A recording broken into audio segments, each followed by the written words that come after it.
love, give it all. His filthy fingers said it all.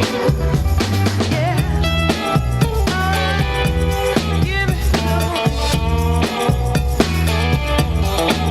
Well, he said, give me some love, give me some love, give it all. He's lazy, I said, oh. Come on, come on, come on, come on. Come on, come on, come on, come on.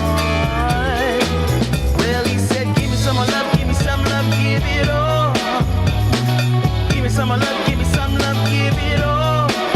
He said, give me some love, give me some love, give it all. Give me some love, give me some love, give it all. Give it to me, yeah. Come on, come on, come on, come on. Yeah, come on, come on, come on, come on. Well, he said, give me some love, give me some love, give it all. Give me some love, give me some love, give it all. Give me some love, give me some love, give it all. Give me some love, give me some love, give it all. Baby, give me some loving. Well, na na na na na na na na na na.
This is what I want now. No, I won't settle for anything else.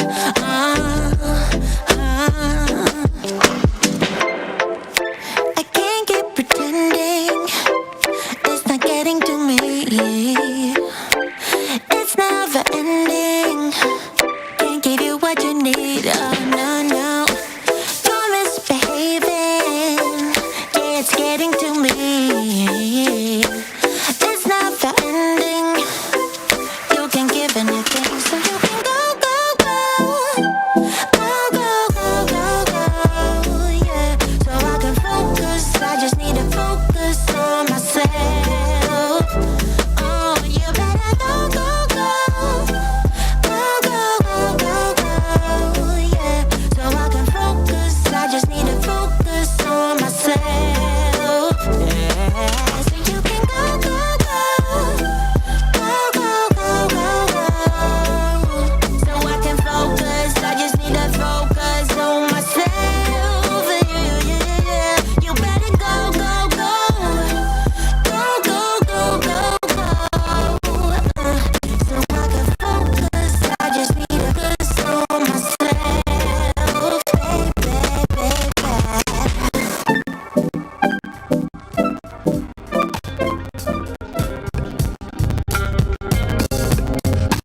like you. Oh, clothes to make the man, but that poison's gonna kill you from the inside out. It's time to say it with your chest now. Say it with your chest now. I'm young, I'm free. Can't nobody take me here and now. It's my time to run it out. It's my time, it's my time to ride it. I'm young, I'm free. Can't nobody take me here and now. It's my time to run it out. It's my time, it's my time, it's my time to ride it out. It's your time, oh. If you're on the bus, say yeah. Yeah. If you're on the train, say yeah. Yeah. If you gotta walk, say yeah. Yeah. Everybody's going somewhere. Yeah. Young or old, I really don't care. Yeah. Life has never really been fair. Yeah. So put your fist up in the air. Yeah. Say yeah. I'm young, I'm free. Can't nobody take me here and now. It's my time to run it out. It's my time, it's my time, it's my time to ride it. I'm young, I'm free. Can't nobody take me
The Benjamin Dixon Show is only possible with listener support. Go to www.patreon.com/The BPD Show.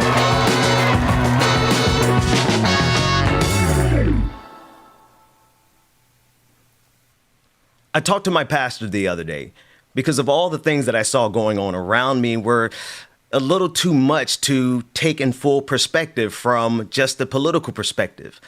Sometimes we have to take a step back and take a look at all the things happening around us and consider maybe some of the things we're fighting against aren't just political. Let's discuss that along with all the politics and the news of the day. We begin with On the Clock.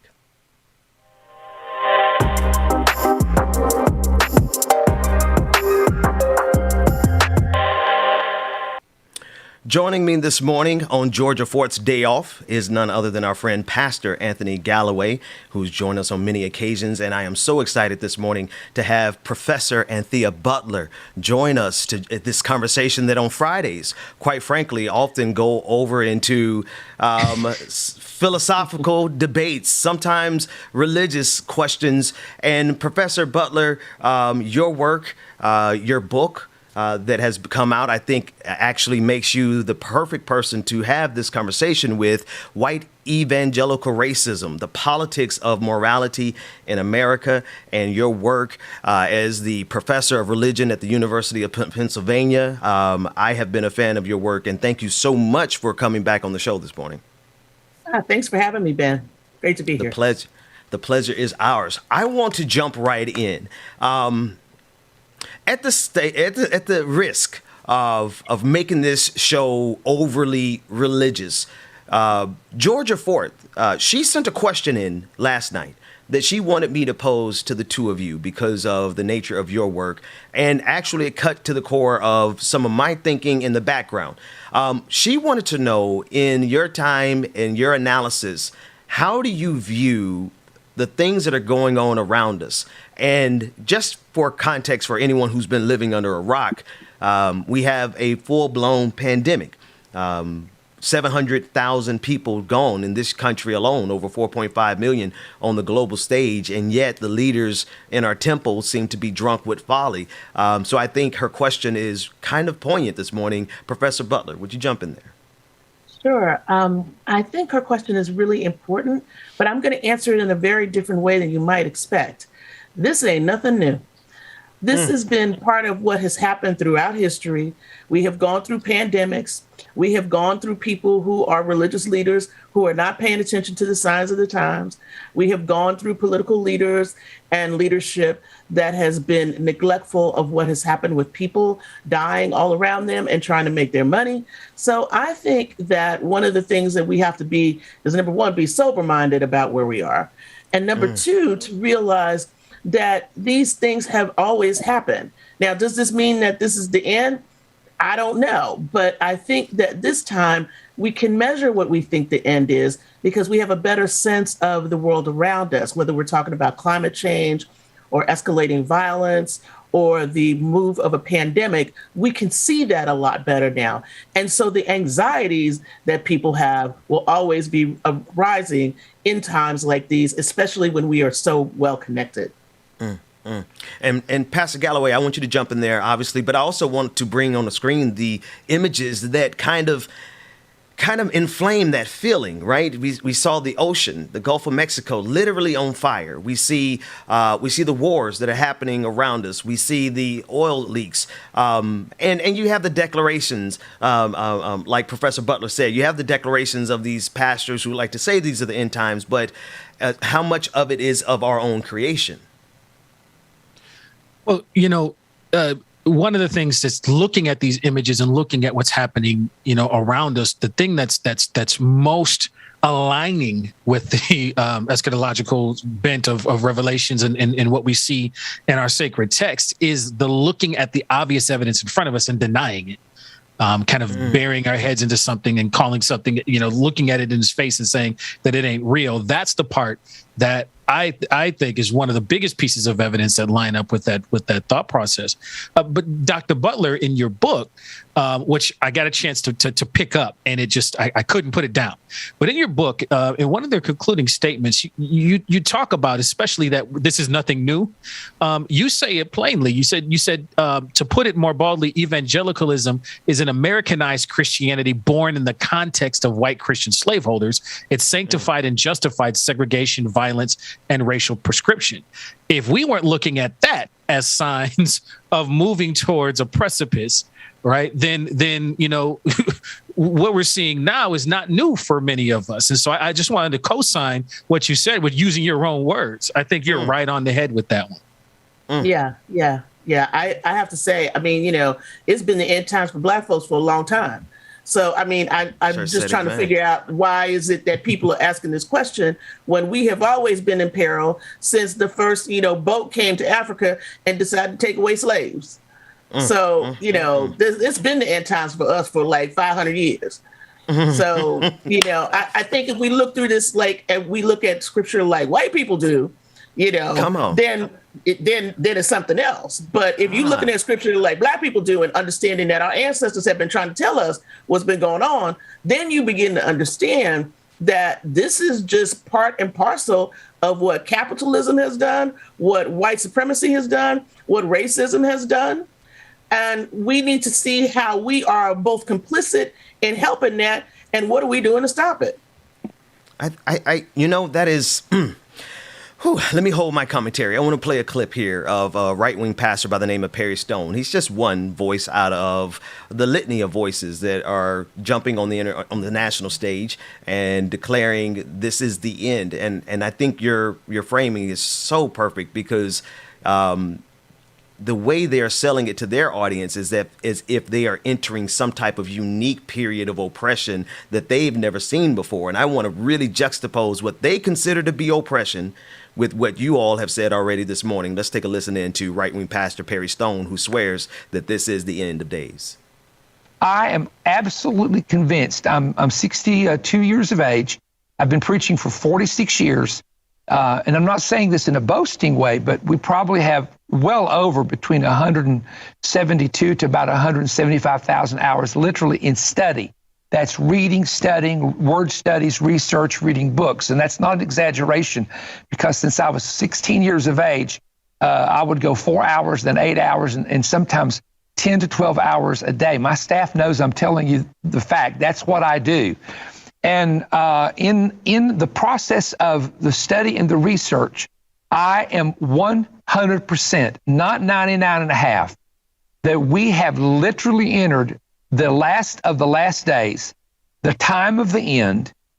The time of the end. And in context of the conversation, they're talking about the vaccine mandates. They're talking about the mask mandates. They're talking about all the different things that are happening right now. They're not talking about the number of people who are dying, Professor Butler, of COVID-19. They're talking about the oppression from the government requiring a quote unquote vaccine mandate.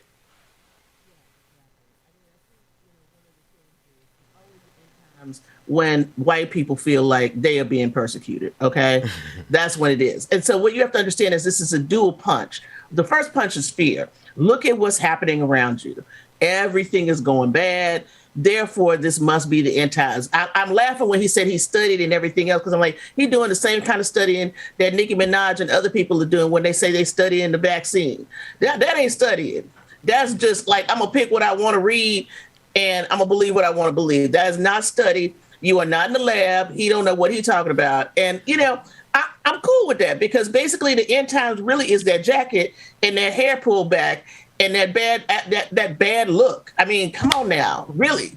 I mean, I don't usually pick on people like that, but I just looked at this and I thought, man, this is like right straight from the 1970s and Hal Lindsey's, books where he would talk about the end and everything. There's a whole history of this stuff. So I think that when we look at people like this and we, people listen to this and, you just see that $100 right now for his President's Club monthly promotion for him to lie to you about stuff, and it's going to be the end. Understand what this is. This is pimping fear to scare white folks about immigration, to scare them about taking the vaccine that they need to take so that we all don't die. And, essentially, it's a way to keep your ministries going, whether that's, this guy or somebody else who's telling everybody it's the last days and you need to come to my compound. This is some Jim Jones mess. It just depends on how it plays out. I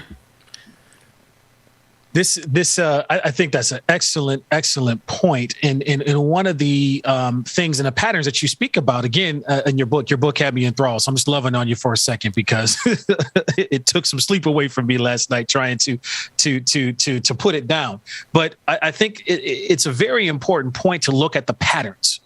And that's one of the things that you keep trying to do in the book is to show us the patterns of things that are recognizable. Because if we are focusing on this type of game, right, that pimping out of fear, I think that's an excellent way to put it. Then we take our attention off of the things that we can actually mitigate. We are running to a climate precipice. We are running into, the denial of the very science that's going to keep folks alive, right? And I come from a tradition that helped take care of Philadelphia during the yellow fever pandemic. So, like, we have these patterns that we can address, but we're choosing not to. And I think that, above all, is for me is a marker that we may not be able to get out of this in the way that we have time and time again, because we are allowing things to pimp out our fear in place of actually doing the things that we know can mitigate our climate precipice is coming in 50 years, or this pandemic, or the fact that not taking action now is making this pandemic worse because the virus continues to proliferate and change and morph beyond our ability to control it. And so I think that's a very important point to underscore. What you said there that struck me, Anthony, is the part about perhaps there's something unique about this particular pattern. This cycle, rather, did I hear you correct? You're saying that in this particular iteration, while it is reflective of similar patterns, we're on a precipice of, so to speak. Is that what you're saying?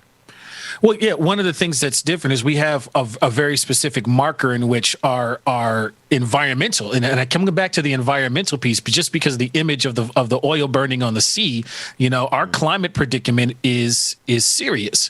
And we're not doing the things that we know we need to do now for that very real study empirical data-driven precipice that we're walking on up to.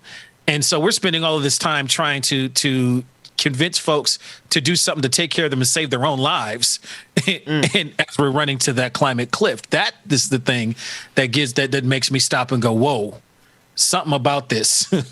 And this is at the same time as we're running out of oil resource. We don't have gushers anymore, right? Right. So we're already in that space of if we don't make huge shifts, we're going to run out of very energy that's going to really destabilize. So these are the kind of signs that we can start talking about and deal with. But instead, we're fighting people who don't want to wear masks, or fighting people who don't want to vaccinate themselves to save their own lives.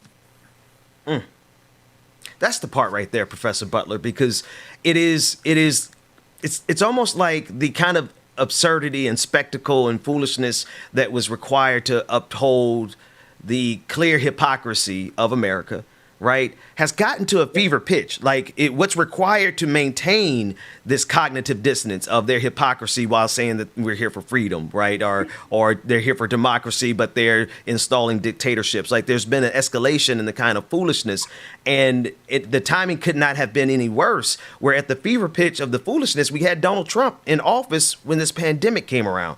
What are you thinking in terms of those patterns and this unique moment where the ignorance is so high that we can't even get people to put on masks? Yeah, I keep thinking we live in that movie Idiocracy, where everybody's just really dumb and we can't figure out a way to get out because it's just been stupidity, right? So that's one thing. But I think, what is interesting to me is that what these people who don't want to wear masks say is that things were so much better with Donald Trump. Donald Trump would not have had us there. And I'm like, Trump is the cause of the reason why you're having to wear masks, because they wouldn't deal with this right in the first place. That's right. So I think, one of the things that we have to really come to grips with is that not everybody in America is real smart. I mean, this is a problem. This is a very big issue about the kinds of people who we live with every day who are, running our stores or teaching our kids or whatever, some of these people just don't have it all. And I mean, I hate to say it like that, but there's a part about education in this country that really needs to come together. Where we begin to understand that nostalgia is not the only thing that's going to help us get through this mess. This is what people want. They want nostalgia. They don't know how to deal with change. And the change that's scaring them is the demographic change and realizing that white people are not going to be the dominant group in America anymore. I think this is like this thing that is really stressing them out and making them lose their minds and making them go to these kinds of crazy issues like I don't want to wear a mask and spitting in people's faces at the store and everything. I just need to say here up front, if somebody come up to me in the store like this and try to get up in my face without a mask and start talking to me, y'all better have my bail money ready. Because I'm going to hurt somebody. I'm going to send them to see Jesus, okay? They're going to go straight up and no, don't pass go nothing before they go downstairs. I just want to say that here up front. Professor Butler, you going to send them to the upper room? I'm going to send them to the upper room. They're going to be speaking in tongues because their teeth going to be knocked out. I think. I mean, I'll start putting money in the kitty right now because. Thank you, please. Just hold the offering for me. That's all I can say. Just pray my strength to the Lord. So when I lean back to send up the super chats for her bail fund. No, I'm joking. Don't send nothing. Go ahead, Reverend Galloway. Well, I think again, Dr. Butler, you just tossing them up for I love it. I say to Ben oftentimes on Fridays, he kicks me into the gut bucket of existential crises.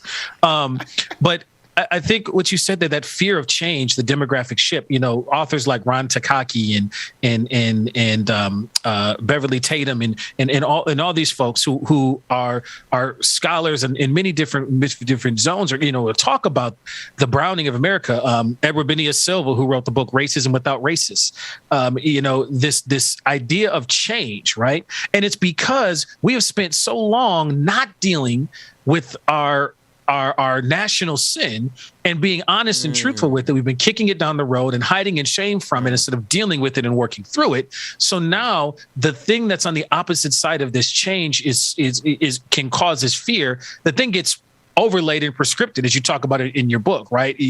How evangelicalism was birthed out of this particular racist mindset and then tries to wrap itself in a new morality that tries to validate that, right? And so in that space of change and concern about moving, all kinds of things can enter in. When I deal with folks who have experienced acute trauma in their lives, one of the things that happen is they will pick up the mantle of a whole lot of erroneous things that are self-destructive because the choice is between that, which might give me a momentary, whether it's the drugs or whether it's the momentary pleasures of a relationship, even despite it's being abusive. When we're witnessing to the individual people and the needs there, we see this on the micro level that in the face of shame and all the concern about change and instability, I will self-destruct. That is a real thing that folks can choose. And so how do I, and mental health professionals talk about that all the time, how do I get somebody to scaffold and walk through the hard work of addressing the shame and then getting to actual health rather than choosing the self-destructive things? And I think at a national level, we have to have that same conversation because it's right now we're choosing the self-destructive path. Yeah. See, this is why we always end up in the gut bucket of existentialism, man. Because you always we just setting them up for each other. But at the risk of us patting each other on the back for the rest of the episode, let me go to another clip that I want to enter into the conversation. This is a clip of Senator Lindsey Graham from South Carolina. And he was recently in Summerville, South Carolina at an outdoors event. And he happened to mention to his supporters who came out to see him, he happened to mention to them that they should get the vaccine, and they booed him. I want us to take a look at this clip because I want us to see what happens when the monster that you create comes back to eat you. If you hadn't had the vaccine, you ought to think about getting it because if you're my age, I didn't tell you to get it. You ought to think about it. Well, I'm glad I got it. 92% of the people in the hospitals in South Carolina are unvaccinated. Got any? 92%. True. Professor Butler, I don't want to frame even a question. I just want your initial reaction to that. Don't even frame a question. Don't even frame a question. Because, see, this is where you have to just look at this and say, their own monster is eating them. Okay, so basically, all those people that are sitting there right now, hollering, boo, and everything else, they just blowing out corona all over the place. That's first of all. Coronavirus is laughing because coronavirus is like, I have never feasted like I'm feasting right now on these white people's bodies. See, Lindsey Graham, Donald Trump, and all the rest of them that are now talking about taking vaccines, where they were saying they weren't going to do this before, now realize it's more white people dying than black people. And black people and brown people, everybody else is still dying, right? And this is a horrible thing. But the fact of the matter is they contributed to this disinformation campaign about vaccines, and now they realize that their base is dying off. We got people who have lost their parents, kids who are going to be orphaned, mothers who are in their 20s and 30s, don't have a husband anymore, don't have a way to make this money. It's so many GoFundMes right now. It's ridiculous. And they have created this situation. So I don't know what they expect right now because, basically they're going to end up winning 2022 anyway. And you need to bring me back to talk about that. Because we might talk about it. I actually have enough time to talk about it this morning a little bit. We can talk about this right now because I don't think Democrats really realize how bad this is.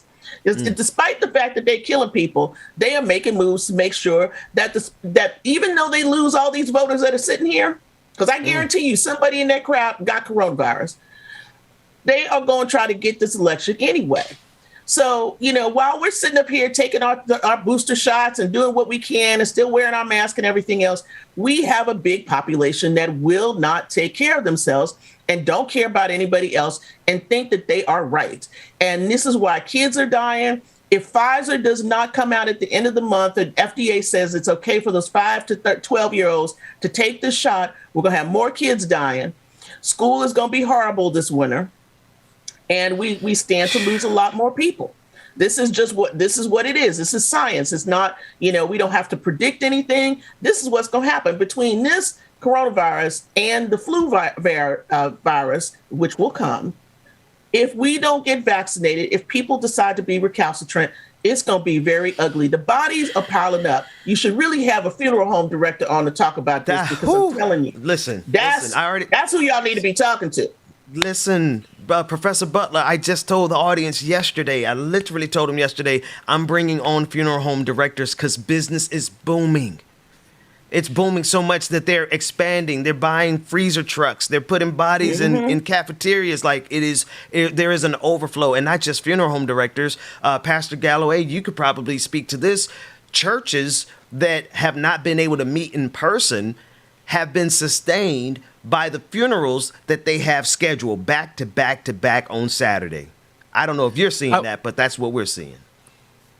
So I'm in a little bit of a bubble because, despite some of our issues and challenges in the rural areas of Minnesota where I am, we're approaching 75%. We're on target to hit 75% vaccination rates in the state. Even in crowds like we just saw in that video, I walked into a bowling alley with a bunch of folks with self-proclaimed Trumper hats and things like that. But they also had a sign out front that said, this bowling league is vaccinated. If you're not vaccinated, you can't participate in this bowling league with us. And so we have some really interesting, caveats that are here in Minnesota. But what I'll say is you could also invite hospice care folks. One of the things that we've seen in the hospice care folks, the folks who get to watch the folks pass away. I said it before. I had a family member who's a traveling COVID nurse, and she had to wheel a wife into her husband's room to say goodbye before working with the wife as she passed away. So we can see it, and it's one of these things where especially because we've wrapped ourselves in the culture, right? In that very clip, Lindsey Graham says 92% of people in our area who are dying are unvaccinated. Like, that data should tell you the story. To Dr. Butler's point, the science is right there in front of it, and he's still getting booed. And so, you get that chickens coming home to roost thing, 700,000 deaths, more coming along the way. We see the fruits of what happens when we try to wrap a fear-based culture of white supremacy around political ideology. It starts to speak against logic and reason itself. And we saw this in the lead up to the Civil War. We saw this in the responses. We saw this in the crowds of folks who were jeering as kids were entering integrated schools. I mean, you have that iconic picture of showing the baby in epitaph in a coffin as little Ruby Bridges walks into the school building, right? These are self-proclaimed Christian folks who are lining up to do that. So, we see this right in front of us. And of course, it's going to come back to bite you. The question becomes, can we find a way to take care of self like that bowling alley, right? I may have differed culturally, politically, and even in theologically with some of the folks in there, but they had a sign out front that was very clear that you ain't coming to this bowling league that unless you vaccinated or show proof of a negative COVID test. And these are folks who I think would be a part of that crowd, but they wouldn't necessarily be booing. Can there be a middle ground in that space? Professor Butler, what are your thoughts on? Yeah, because I think a lot of them maybe they are. Those folks at your bowling alley are like this because they're Lutherans. They got sense. Okay, Minnesota's full of Lutherans. Those people got common sense. This is why this Prairie Home Companion worked, because they ate lime jello and they know if that stuff didn't kill them, they need to go head on and take a shot for coronavirus. So I'm gonna steal that. I'm stealing that. I'm gonna get that T-shirt. I'm gonna give you that. I'm gonna give you that because you live there. You know. I know what I'm talking about, right? Because they've been eating all this kind of weird stuff, and they figured, oh no, this virus, this might kill us. We need to take a shot. Those are common sense people. These Baptists and all these other folks down in Texas and everywhere else, and these white supremacists in Idaho ain't taking no Baptists because they think Jesus gonna save them, and Jesus is like sitting up here going like, I sent you a shot. You not doing nothing. So basically, I can't help, and that's the truth. That'll preach. These people have a fantasy land about who they think Jesus is, and Jesus just come with a magic wand and like just said, you're not gonna get coronavirus. I remember reading somebody on Twitter, this may be like a month or so ago, and they would say, I just don't understand why we're suffering so much. Because, how could this happen? We've been good to God. God's been good to us. And I'm like, well, what? But you didn't understand that wearing a mask and getting the shot could help God still be good to you. I mean, it's just the ways in which people just don't put together their thinking. They don't have common sense. They listen to these people lying to them, and they don't want to face the fact that the world has changed on so many levels. And that's why they are where we are today.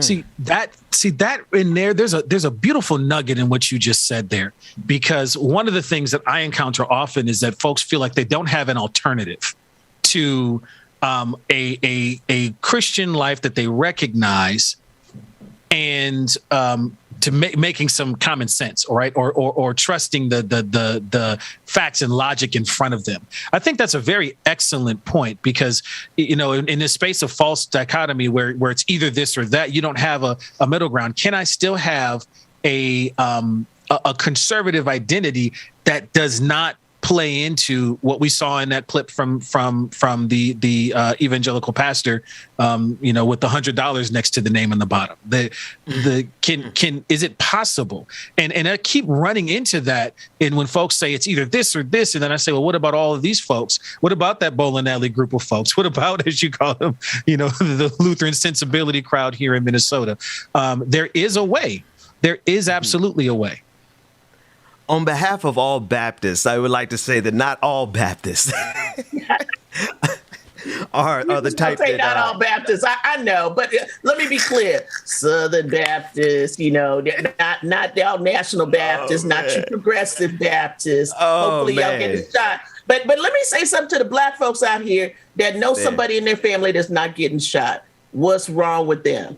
You need to just get on their case, because basically we have had too many Black people dying. They are contributing to the genocide of the race because they will not take a shot. And don't be like these stupid people. Don't be sitting up here like, well, you know, it's like, who's that doggone basketball player that's act like he don't want to get a shot and go lose off millions of dollars? Who is this clown? Because I'm telling you, this is just like the stupidest thing on earth. He will eat something from McDonald's before taking a shot. And Mickey D's got more formaldehyde and everything else in it. On behalf of people who have not yet gotten over that junk food, listen, I'm sorry, Professor Butler, can you tell everybody how to find your book, White Evangelical Racism? Because you break these things down pretty succinctly right there in that book. Yeah, White Evangelical Racism, The Politics of Morality in America. You can find it on the UNC Press website. You can find it on bookshop.org, or you can get it on Amazon if you want to give Jeff Bezos some more money to fly into space. This is why I love you. Yes. This is why. Listen. At the risk of getting turned down live on air, in the next block, we're going to be dealing with Joe Biden's abysmal. I mean, his polling numbers are so bad. So when you mentioned the 2022 midterms, I'm like, I don't think people need to take that for granted that we might lose everything if you take in consideration the polling numbers that we have coming up in the next block. So Professor Butler, if you have occasion to come and hang out with us a little bit longer, you're more than welcome. If not, thank you so much for coming and spending this time with us this morning. Man, they killing me at Penn. I got so much work to do. It's ridiculous. I got to be on a Zoom at 9:00. There it is. We'll catch you next time. That said, we're going to go to a break. I'd love to come back and talk about it, though. Absolutely. We'll have you back. That's all the time we have for On the Clock. Stick around for more on The Benjamin Dixon Show.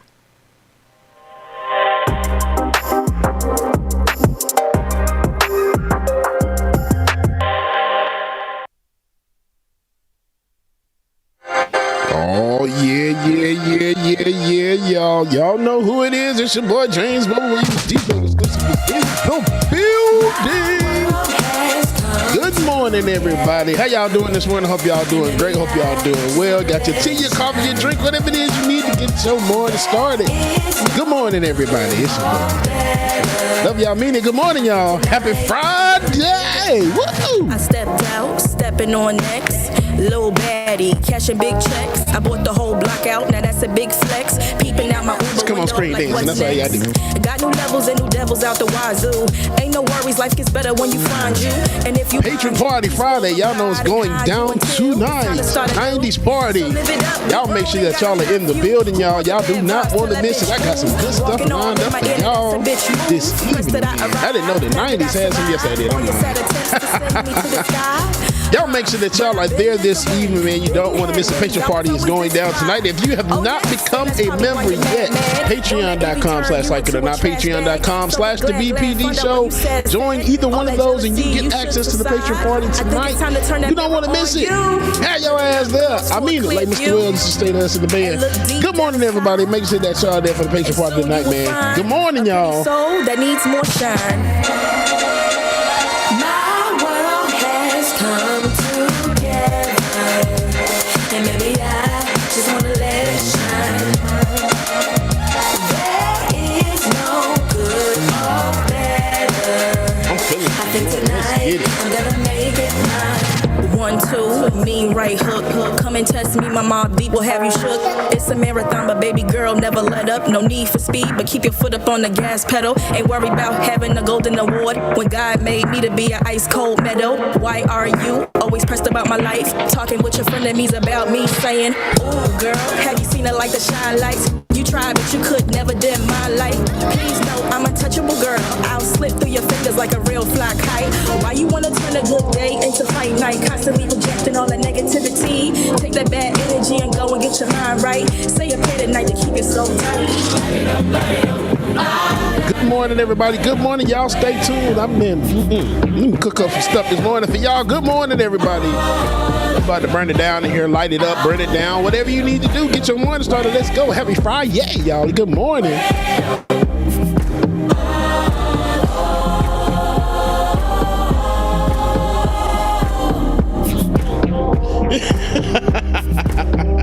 I hear you back there, Ben. I hear you.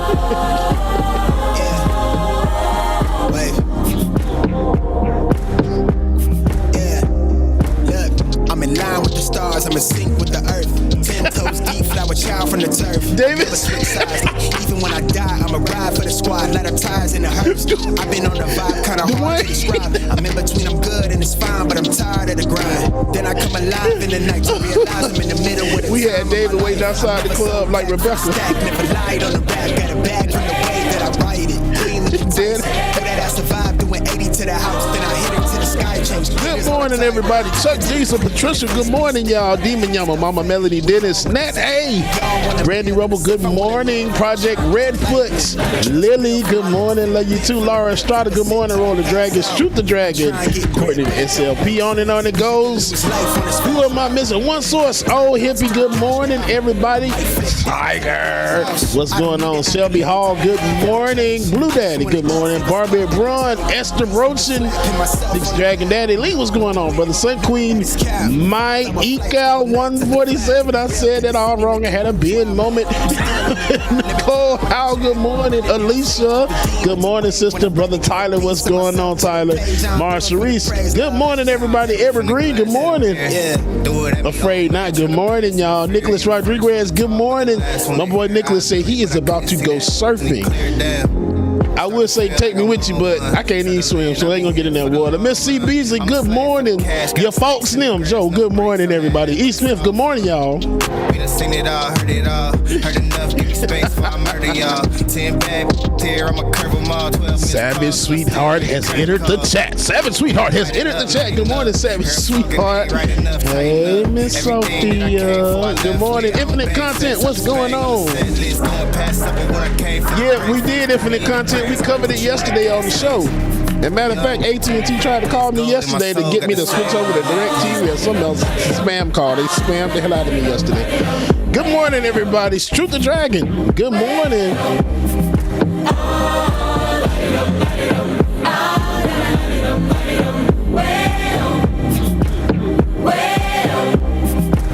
Good to go.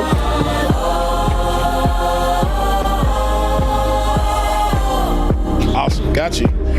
Brother Chuck Diesel, what's going on, Chuck? Chuck holding it down. Good morning, everybody. Good morning, Twitter, Twitch, YouTube, Act TV, wherever you stream it from. Good morning, y'all.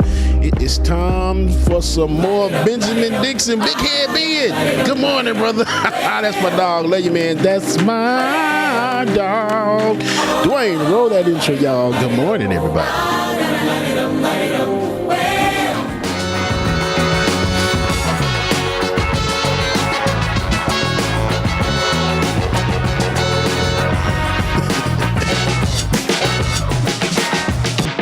The Benjamin Dixon Show is only possible with listener support. Go to www.patreon.com/The BPD Show.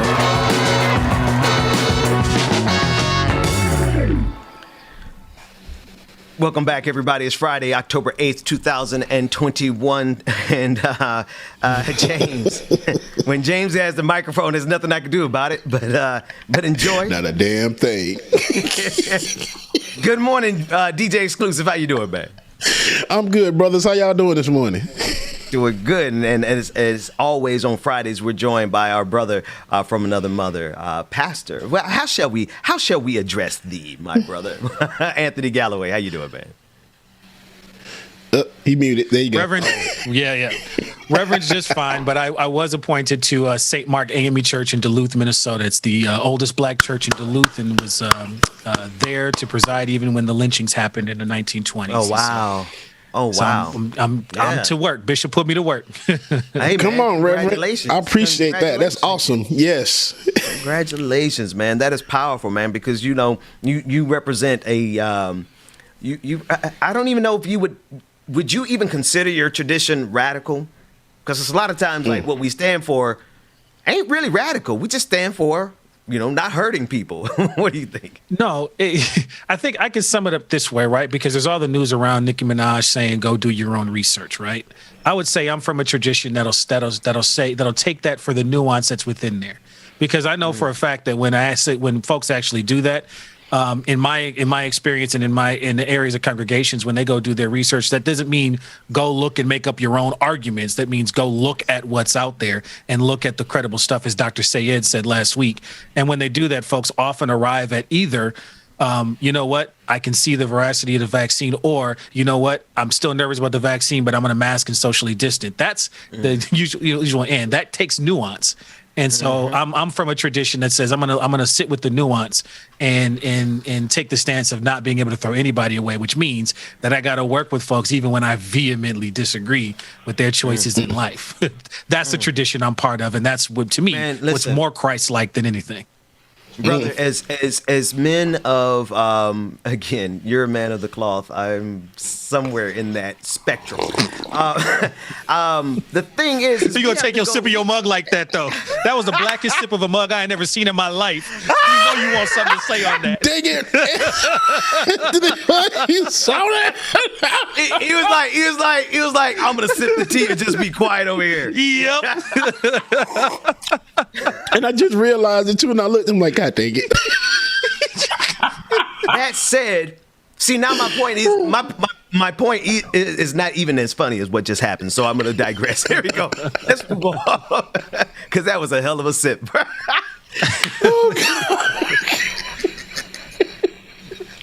See, this is why I love us. And when I say us, I very specifically mean folks in Black tradition, because our wisdom tradition allows us to have things as much as a sip like that say so much that words may not be able to express. I need to stop. But James, I love you. That sip made my day. Hey man, listen. Anything that I can do, Reverend Galloway, I got you. I'm trying. Anytime I get a little self-righteous on the show, James just do it extra deep. He's like, anyway, I can't even finish that sentence on air without. Is it 4:20? Here we go. Let's go to the story. Let's go to Joe Biden. Shout out to Professor Butler, because wow, that sister never ceases to amaze me, man. Like, she's simultaneously one of the most brilliant people I've ever sat on the show with, and just at the same time would like go snatching wigs on, at the drop of a dime. So I want to thank her for coming on, and brother, you had her book ready. Right? It was an awesome conversation. I wanted to have her stay and discuss the reality that it does not look good for Joe Biden or the Democratic Party as we lead up to the midterms of 2022. The expectation is that somehow I get the feeling that they think that this is going to be a walk in the park for them, they being the Democrats, and this being the midterm elections.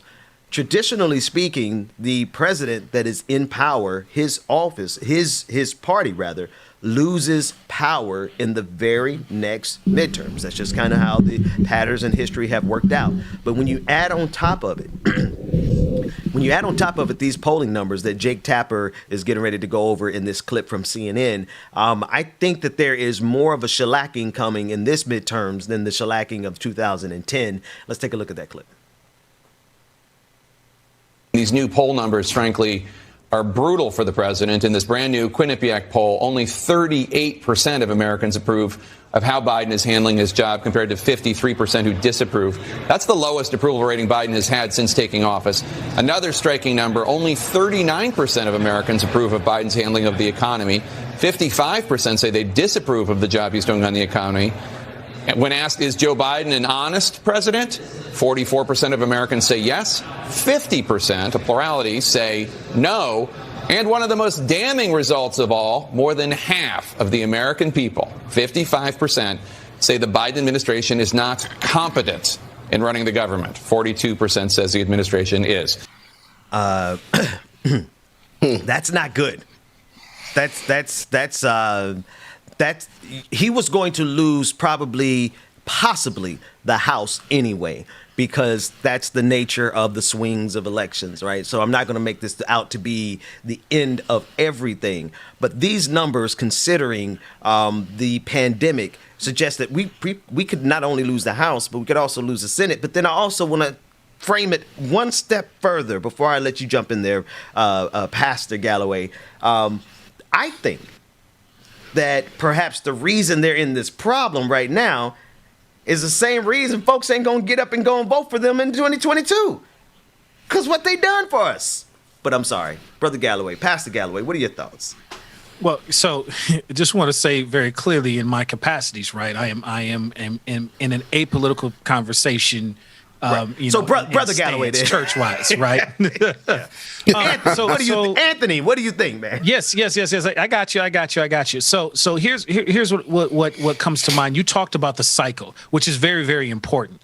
One of the things that strikes me here is I look at these numbers and I'm saying to myself, yet again, we're going to be focused on political power keeping in our political office space instead of clear direction that's going to get some legislation done. That is problematic. That's problematic for folks keeping their homes in the Iron Ranges of Minnesota. Just taking a broad sense, right? Without clear direction and ability to get things done, the numbers like this signal to me, and I just want to connect some dots here, right? What happens when you see things like this is it causes depressed turnout. And we know the less we vote, the more we are susceptible to these wide swings and lack of real policy. And so, and you can see the research that shows that the more voter turnout, regardless of what political party you're voting for, the more folks come out to vote in a wide-ranging set of spaces, the more legislation actually gets done, and the more we actually have direction on things that matter, especially important pieces. So I'm looking at these numbers, and I'm going, oh, here we go again. We're going to just be worried about tossing this football back and forth. Meanwhile, we can't get any clear national strategy on anything that matters. And so that is just as problematic as, folks, being complacent or maybe being within their bubbles, especially as it comes to the right to the body. We talked about abortion. We talked about, the voting restrictions that are making their way through different places. If you see the president's party as the party that's going to stand against those erosions of civil liberties and things like that, you've got a problem on your hands. You got a huge one. And that's James, what he said, what you just got through saying there, Anthony. It's the fact that in the midst of all this, the intention is going to shift to who's going to have power versus the attention shifting to who's going to do something for the people. And James, the thing that really blows me away is if they actually did something for the people, whoever does something for the people will get power. But they absolutely. Yeah, you're absolutely right. That's what it boils down to. Excuse me. The reason why those numbers are so low is, let's be honest, what has President Biden done since he's been in office? I mean, even Kamala herself. They haven't done enough. If they actually do something, yes, I understand we have the pandemic stuff going on, but we need more. There is so much more that is needed that needs to be done, and here it is. It's not getting done. So now everybody's like, okay, well, what the hell did we do? I mean, 45 was in office. He did stuff. It wasn't the right stuff. And it wasn't stuff that we wanted, but he did stuff. Biden is just like, he's just sitting back, almost like he's coasting, waiting for stuff to happen and depending on everybody else around him just to like, okay, y'all take care of it first, and then eventually I get to it. And right there, though, that's the thing. Like, we're being sold the filibuster as the justification as to why we can't get anything done. We can't get any movement on the justice and police reform, right? George Floyd Act. We can't get any movement on that. We can't get any movement on protecting women's rights on the federal level. We forget about that. We can't get any changes in the judiciary because they're not going to pack the courts, despite Donald Trump having packed the courts. We're not going to be able to do any of that. And then most of all, we're not going to do anything on voting rights. Brother Galloway, we're at the stage where the Democratic Party is saying that we're not even sure, because of Joe Manchin and Kyrsten Sinema and the other Democrats who are not going to support it. We're not even sure that we're going to ensure black people's rights to vote. I understand these polling numbers now. And the local conversation is the one that I'm really dialing in and paying attention to, because there have been some interesting developments, at least in our area. We're at this epicenter space, right? And so at one point where folks were trying to make very I say cultural political arguments, because that's one of the things that's also in Dr. Butler's book, right? Is the way in which culture wraps itself in political identity, wraps itself into white supremacy, wraps itself around, Christian morality, and I'm using big air quotes around them because it maneuvers in a way to protect the self, right? There are some breakthrough moments where we've actually have had some movement, and the local conversation is becoming more and more important. If we go back and we look just in an analysis space, it was the local game that gave rise to the current conservative movement. They said, you know what, we're going to take attention off the national for a second, focus on the local. Prior to that, a lot of the major movements for civil rights legislation did a very similar thing that led up to a more of a national strategy and shift. So, one of the things that I'm seeing folks in my area start to really focus on is local issues, and even to the point of working, regardless of political party, just to get folks to figure right. to do the tie that you spoke to earlier. If I can tie in something that affects me directly, regardless of which political party is pushing that through, I'm starting to see this shift in tactic, which I actually think is powerful. The biblical example, Christ feeds the 5,000, right, miraculously in that space. But if they're feeding each other, they're not feeding Rome. And there's a very strong sense of that radicalness that is actually starting to make some interesting bridges that are trying to throw off these cultural political markers towards something that's different. And so that is something that's something that possibly, I'm trying to find a silver lining in here, that possibly may be within the poll numbers that tell us that we're going to be back in this political fight. Folks may get so tired of it that they stop trying to invest in that political fight and turn to the local conversations that actually have some daylight in there. I have folks in rural Minnesota who would absolutely agree that prosperity looks a lot like what folks in an urban community might want to say, right? Same list of values, but yet we're on completely different sides of a cultural political coin. What if we throw that coin away and stop feeding Caesar? Then we might be able to get into a very different kind of conversation. What I was going to say earlier, James, is that being men in proximity to the faith, not necessarily men of faith, but we have to come up with so many words to not cuss people out sometimes, right? And so that's how our vocabulary becomes so prolific. But in this case, Brother Galloway said 1,000 words that are all 100% true. But basically, what I hear you say is that there's need of a revolution, of a certain type of revolution, right? The kind of revolution that turns completely away from the solutions that they told us to chase after, electoralism. Go ahead. The poll numbers say it best, right? This is why that sip that you took at the beginning, James, was so powerful to me. Because I'm starting to see folks stop and just sip and go, you know what? I don't have to do that. When we actually break apart what people would put down, and I do this activity all the time, I highly suggest anybody has any kind of congregation, any kind of group that they do it with, sit down and say, what does prosperity look like? And you're going to get lists that look very similar, albeit how we get there is very different. And I'm seeing a society that actually agrees on a whole lot of different things, but we're so wrapped up into our cultural political tribalism that we can't even agree on for the exact protecting water. Protecting water is not a question until we get into the cultural political shrouds that we wrap ourselves in. That's why I say, stop feeding Caesar. Stop feeding Caesar. I think that's the problem, though. We've been pretty existential all episode. Yeah. I want to play something. This is the funniest thing.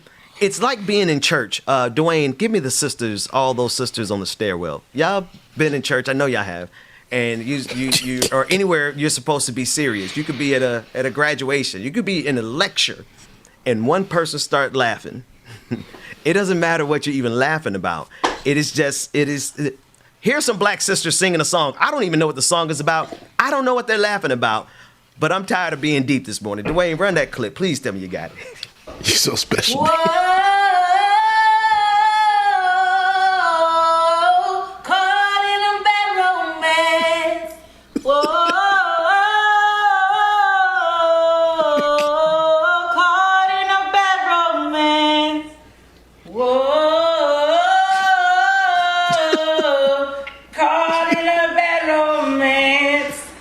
It is.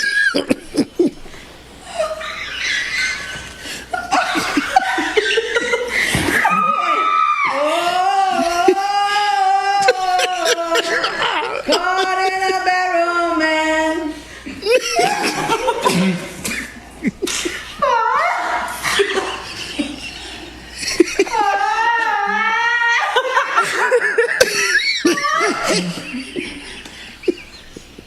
I don't even know what's funny.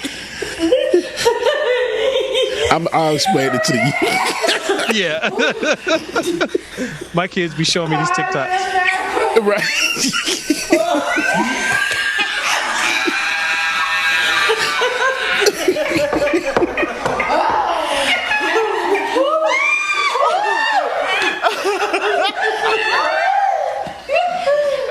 Oh my God. Man, you're going to be mad, but there's a message in this.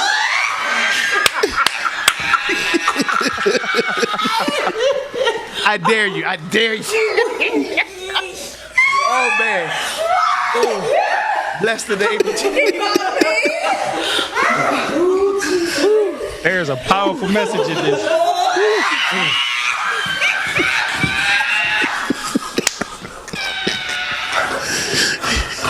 I don't know what are they laughing at.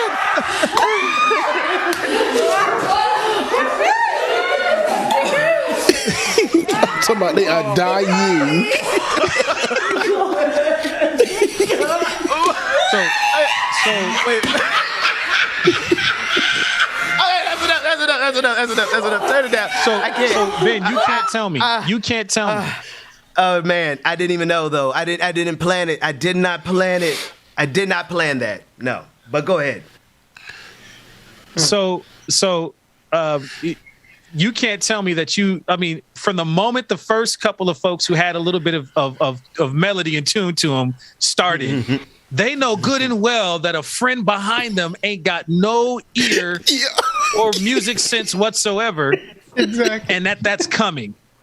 And it's hilarious. You can't tell me that you haven't been in sitting and waiting for a choir to sing, knowing that in the interest of letting all folks use whatever gift they've got, somebody in there just is not gifted in music the same way, and that's coming.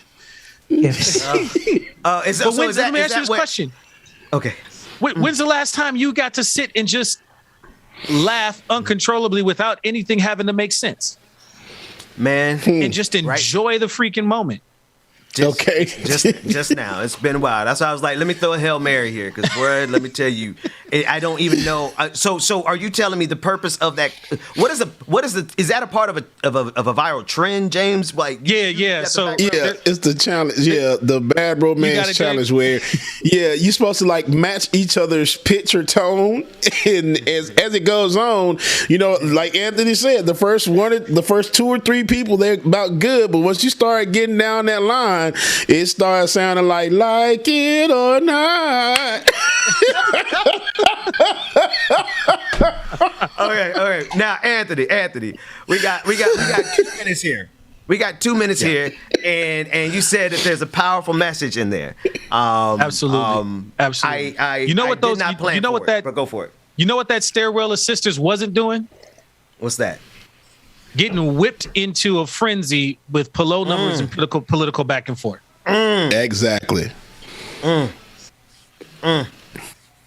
think we are forgetting to live, being wrapped up into these fake crises. And I think Dr. Butler was talking about that. And this is a critique of both on the left or the right, because we got to remember that everybody, for the longest time, people have been whipped to vote or decide things or go back and forth driven by fear, not necessarily kind of logic and reason and what we collectively want to make a choice for. And so when we get to be in a stairwell and just laugh and enjoy each other and stuff that, imagine the level of conversation that can come in there when you're no longer invested in who somebody is in their heart as a person, but whether or not we can sit in enjoyment together. Like, leave it to the sisters once again to remind us of the joy that we have access to when our world tries to tell us we don't. Church said amen. Listen, I got nothing to add to that. Pastor Galloway, tell the people how they can get up with you and support your work. You can go to stmark-ame.org. And it's a wonderful congregation there. We have a good time laughing in the stairwell like that. That's actually kind of the sermon I'm coming up to on Sunday. But then also go to racialreckoningmn.org or the Minnesota Council of Churches Truth and Reparations work. There's a lot of racial justice work happening across the state of Minnesota, and doing it with nuance and grace that's willing to trust science and ask questions like Nicki Minaj at the same time. If you want a pastor who's going to throw some subtle shade, go to this. And Pastor, I don't know.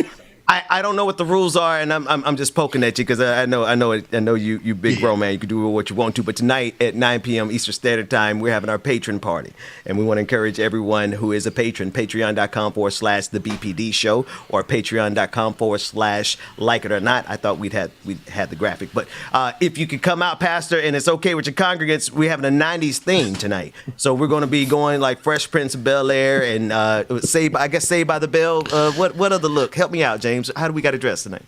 Oh, Family man, Run DMC. I'm thinking hip hop. Put some Adidas on with your bucket hats. You can't go. As long as you got some TLC and some Arrested Development, I'm there with you. Absolutely. Come on. Pastor's coming down to the trap.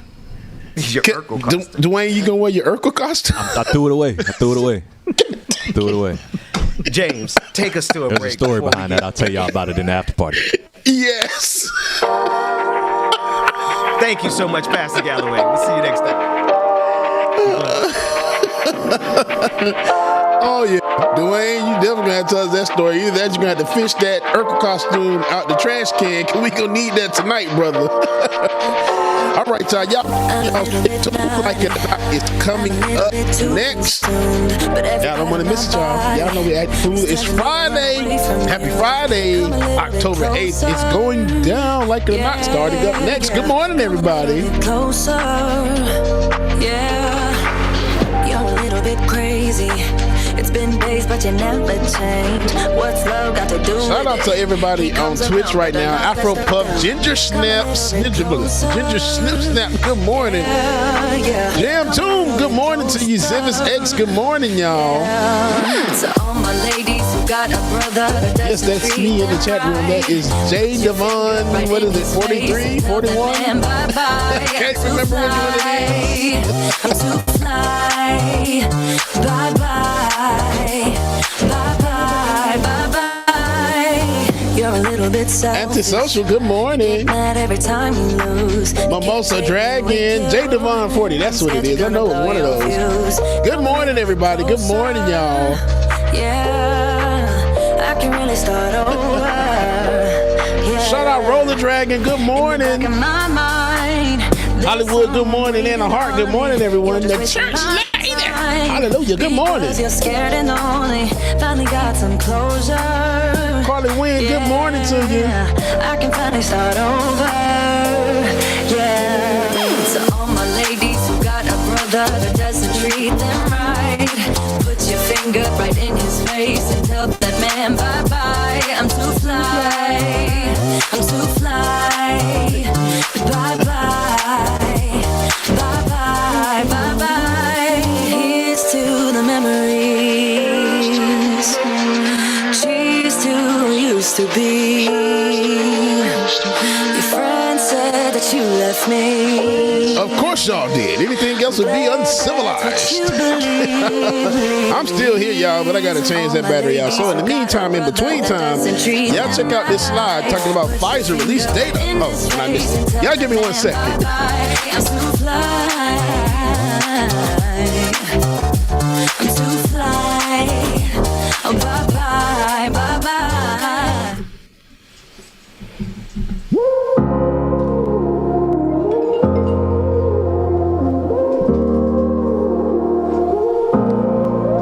Don't got no heart, I got an icebox. Brand new rolling, swipe at the G-Shock. Moving slowly, I know the street hype. No more double, go ahead and detox. Yeah, yeah. came from the trenches, they ain't showing us no love. Thugging in the city, all we wanted was a hug, yeah. We on the block like every night to catch a bus. Get the cash and take my family out the hood, that's a must. Was a hood baby with no soldiers. Bad past never left my mind, it's taking over. No, I should've died, that's why it's hard to stay sober. Glad to see the sun, but my heart getting colder. Life's so crazy, what we been through. When you die, the only time that they gon' miss you.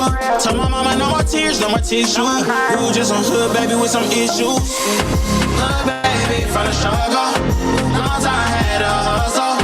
Glad we made it through. I'm just glad we made it through. Hood baby from the struggle. Long time had a hustle. Glad we made it through. I'm just glad we made it through. Pull up in that rain, see me ballin', yeah. 30 feet on my wrist like I'm Harden. Either they love me or I'm a target. There we go. All right, y'all. Now I'm back. I've been busy and figuring out when you callin'. And on purpose, I hate the fact when you talking. With anything that you need, dog, I got you, I mean that. All this pressure make it hard not to relapse. All right, y'all. Make sure that you stay tuned. Like it or not, it's coming up. Life's so crazy, the way they go. I'ma love you way before I gotta miss you. Hold this mama by my side, gave her some tissue. We were just a hood baby with some issues. Hood baby from the struggle. Long time had a hustle. Glad we made it through. I'm just glad we made it through. Tonight, y'all, it's going down. You don't want to miss it. Patron party, 90s patron party. Kangols, bucket hats. I need to see all of that. I'm probably not going to have it on, but I'm going to have me a big gold chain on over here looking like I'm straight from the 90s or something. Y'all make sure you stay tuned. Like it or not, it's coming up in a few here. Good morning, everybody. Good morning, Sarah. Uncle Bubba loves you, Sarah. Good morning. Love you. Baby from the struggle. Long time had a hustle. Glad we made it through. I'm just glad we made it through. Hood baby from the struggle. Long time had a hustle. Glad we made it through. I'm just glad we made it through.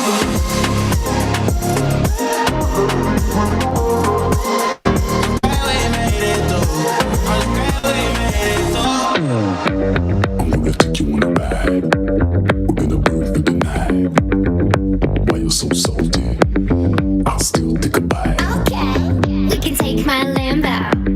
I'll put on a tight show. You sure you can handle? We be faster than Django.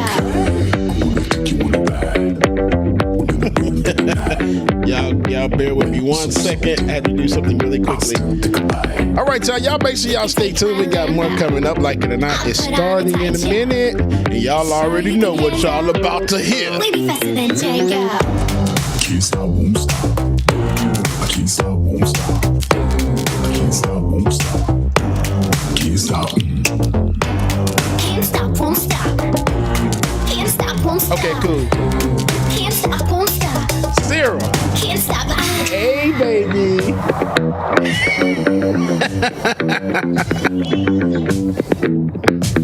You heard me on the show. Look. You see everybody? Look. Why you so salty? Say hey to everybody, Sarah. Okay. We can take my Lambo. I'll put on a tight show. You sure you can handle? We be faster than Django. I love you, okay?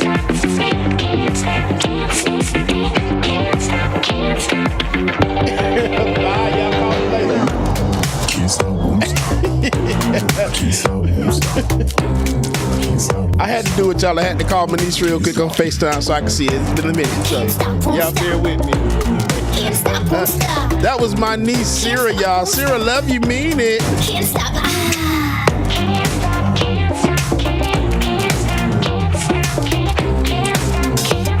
All right, y'all. Y'all know what time it is.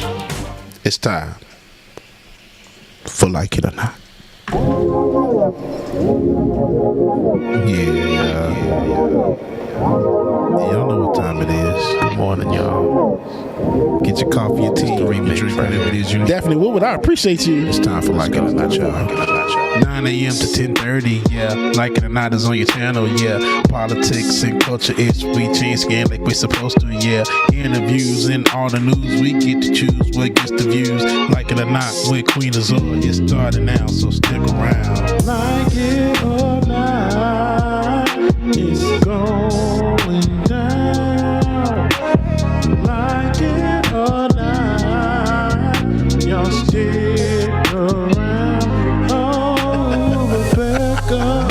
oh, it's coming through. You know she got a good story for you. Oh, Benjamin, that's my dog. Oh, real quick, I forgot something. Hey, Dwayne. Hey, did you know that Cardi B has a sister? Yeah. You know what her name is? Are we being serious or are we joking? No, it's cardio. This is his show. In the background, like, politics bro. I am your DJ. DJ exclusive. Y'all know who I am. I stay dropping them jams. Like it or not, it's going down. Like it or not, y'all stick around. Oh, like it or not, you know what's up, man. Now, like it or not, it's about to go down. Like It or Not with Benjamin Dixon starts now.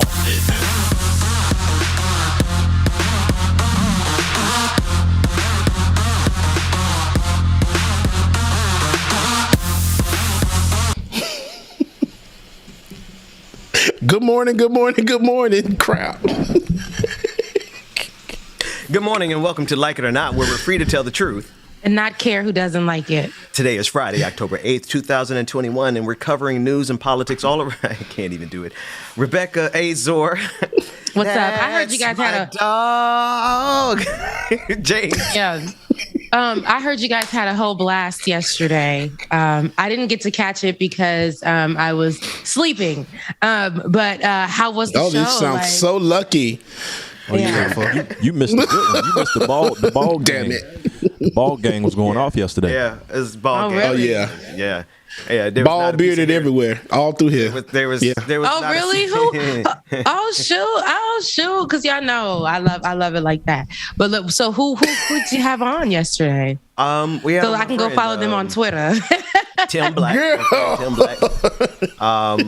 We didn't have. Well, Pascal was on yesterday. You already know Pascal. Yes. And the other day we had Ahmad Baba was on. Is it Ahmad or Ahmed? You know I don't pronounce it by the name correctly. It's Ahmed. Because I follow him on Twitter. You already follow him. There you go. Okay. That's what I wanted to make sure of. All right. Rebecca. Protocol Cheers, having been sister. established. Hey, I want to. Let's start with another. Let's start with Drew comments. The basketball players are entering in the chat. Drew comments. So the guy that was on the show that I missed last time. He's not bald headed with a goatee, but he got a little hairline. He's not bald headed. But anyway, here's a clip of him taking apart this new approach from NBA players, trying to center everything around them and their research. Let's listen to Drew comments. I would like an explanation to, people with vaccines. Why are they still getting COVID? If that's something that we are supposed to highly be protected from. All right. Yo, athletes wake up 4 o'clock in the morning to lift weights, all type of conditioning drills, watch film on their opponent for hours just to get swept in the first round of the playoffs. Wait, what? Yep. All that preparation and practice just to get treated with a broom and a dustpan. All that working out don't guarantee a championship. It only increases the probability of you winning. It allows you to be more competitive against your opponents. If you get scored on, lose a game, don't make the playoffs, or don't win a chip, that don't mean preparation ain't worth it. Like, why you waking up at 4 a.m.? You can still lose. Might well go on back to sleep. The sun ain't up, you don't need to be neither. That's literally what y'all sound like when y'all go against the vaccine because you might still get COVID. It's a lot less likely, but you could. But even in that situation, it ain't the same. When you vaccinated and get COVID, your immune system look like the Washington Wizards. When you unvaccinated, it look like the Washington Generals. The vaccines have 3 major functions: film, scout team, strength and conditioning. It shows you what the SARS-CoV-2 spike protein look like, scout spikes to practice on, and creates neutralizing antibodies while also gaining B-cell and T-cell memory. So you're likely gonna watch COVID if it show up. I got you winning by 30, my boy. With me having COVID in the past and having antibodies. Actually, over a third of people who recover from COVID don't get protective antibodies. And even if they do, those antibodies aren't as abundant or reliable as you get from the vaccine. That's why you see people catching it 2 and 3 times. So you caught COVID unvaccinated and got little to nothing of benefit to show for it. You took an L. It's all good. Just go get some practice in so it don't happen again. Get vaccinated.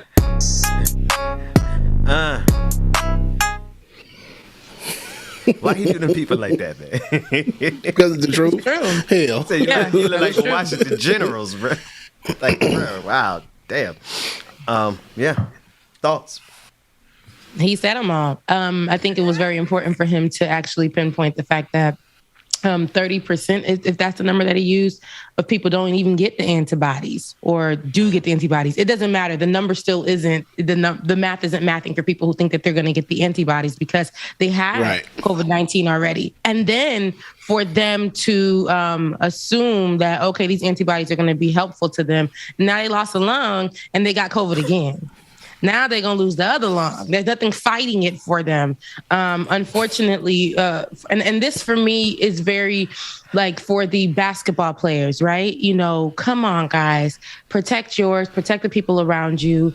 You guys have done worse for the game. You've done worse for the game. Like, come on now. Like, you've sacrificed yourselves in ways that you couldn't have for this game. So, you know, right now, this is just saving a life to save a life, to save a life, to save yourself. Everybody is good.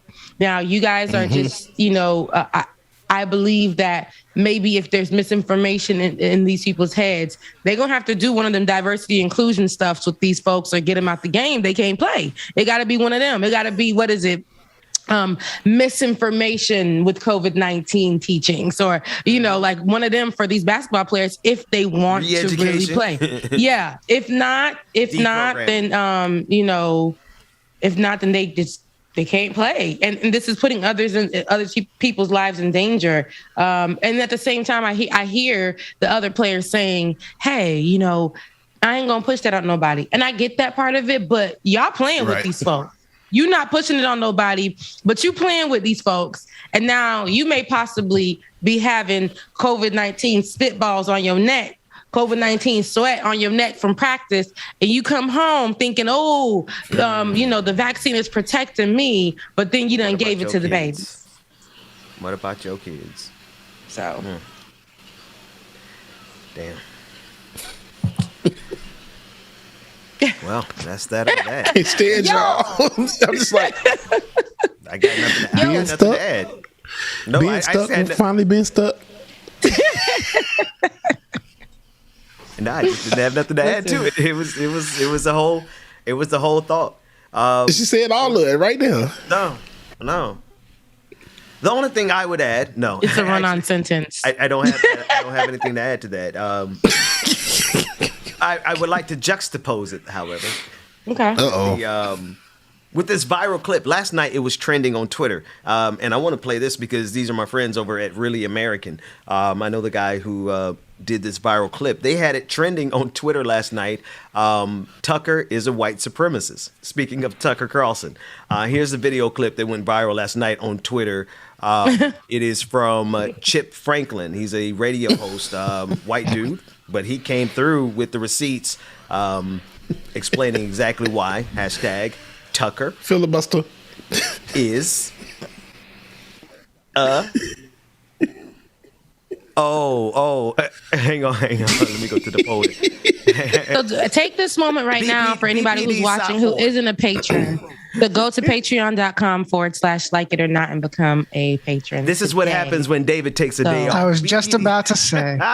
David didn't take a day off. Clearly, he's still here. So he's still here. I didn't work last night. He took a production day off. I worked 2 shifts per day. Run the clip that I cut last night at 2:00 in the morning. Chip Franklin. Here we go. Want to hear an amazing story? Tucker Carlson just said this. There are no organized white supremacist forces in this country. Okay, there's two ways to interpret that. One is that white people like me aren't quite as supreme as advertised. Secret forces you can't see. But I don't think that's what Tucker meant. White supremacists. He's saying all the trouble in America is because people who aren't white don't know their place. Remember that when they come for you. When black people protest, it's a riot. The Antifa domestic terror movement. When white people protest, it's democracy. Have you been a good little Nazi? Tucker Carlson is the most dangerous kind of white supremacist. Something like that. He wears makeup and can complete sentences. It is embarrassing. He doesn't wear a swastika and chooses his words carefully. Must be QAnon. And he has millions of fans. Where is Kamala? Where is Kamala? Look, I don't hate white people or white culture. Whiteness! I'll eat a Cracker Barrel and listen to country music. I'll still have my gun.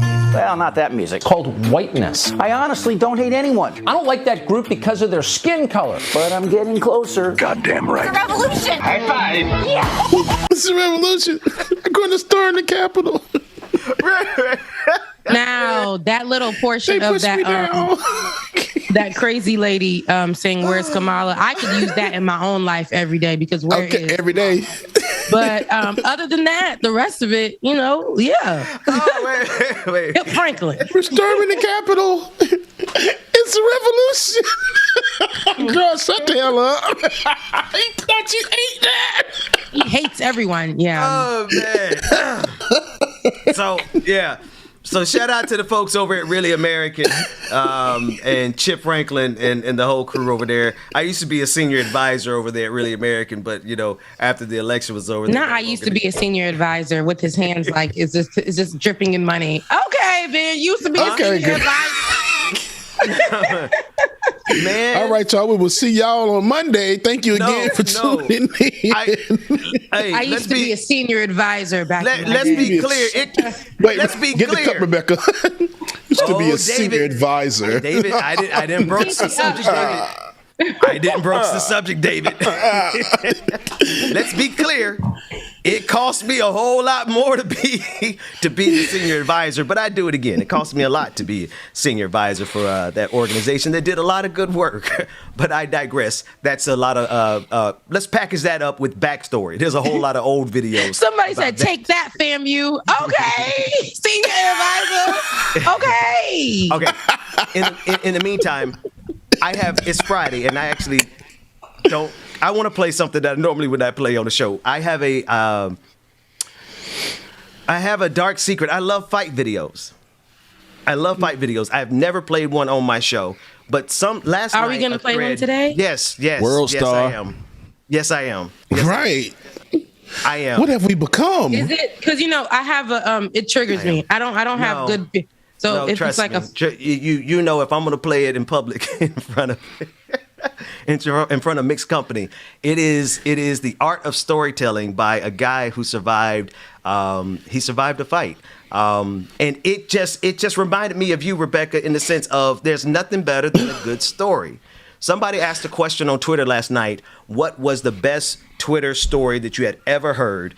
And this one came up as the winner. The best Twitter story ever heard was this video. It does contain footage of a fight, but you'll understand why we're playing it, and you'll understand why it won the award of the best Twitter story ever. Let's play it. I know I look pitiful, right? But let me put you on. This is me, back against the wall on another block, about to fight a million because my shorty got into some drama, right? I was supposed to be at work. This thinks he's slick, but my spidey senses was tingling. Weave, look, but then this hits my. Oh, after that, I felt the same anger that took over Goku's body after Frieza killed Krillin. Word 2. Feel what I'm saying? But after this quick little squab, I tried to slide off the block because you feel what I'm saying? This ain't my block. But look, you feel what I'm saying? We get into a little 1-2. Weave. You feel what I'm saying? I'm trying to hit him with the Louisville Slugger so I could, you feel what I'm saying? Make my escape. But then he grabs me. I got little legs, my you feel what I'm saying? I tried to slide off again, but then they sanctioned a whole boxing match. You feel what I'm saying? And I'm feeling like Craig and Debo. You feel what I'm saying? Look, weave. But then look, he grabs me. You feel what I'm saying? Little legs. I got on Crocs. He done ripped my shirt into a cardigan. You feel what I'm saying? Look at me. Nike shorts. I'm doing bad out here. Look at me. I'm tired, huffing and puffing. I just want to go to home. You feel what I'm saying? But look at this. I love the synchronization. Look how him and his man weaves my punch. Look. Weave. I love it. You feel what I'm saying? That laid me when I synced it. You feel what I'm saying? Weave, duck, bow. And I can't even enjoy, look, spidey senses. And this is exactly how I got to that point. You feel what I'm saying? From this moment on, I really need to go. You feel what I'm saying? Because I know it's nothing but ass whoopers after this. But I can't run, because when you run, they chase you. So you feel what I'm saying? I'm slowly walking to my block. You feel what I'm saying? I'm slowly walking to my block because I'm tired as hell. And what they don't know is I threw up after this. You feel what I'm saying? My adrenaline, you feel, look, titties out. I'm doing bad. But at least I didn't run. You feel what I'm saying? I kind of respectfully walked away. You feel what I'm saying? I respectfully walked away. He said, we. We. He said he turned the t-shirt into a cardigan. A cardigan, Rebecca.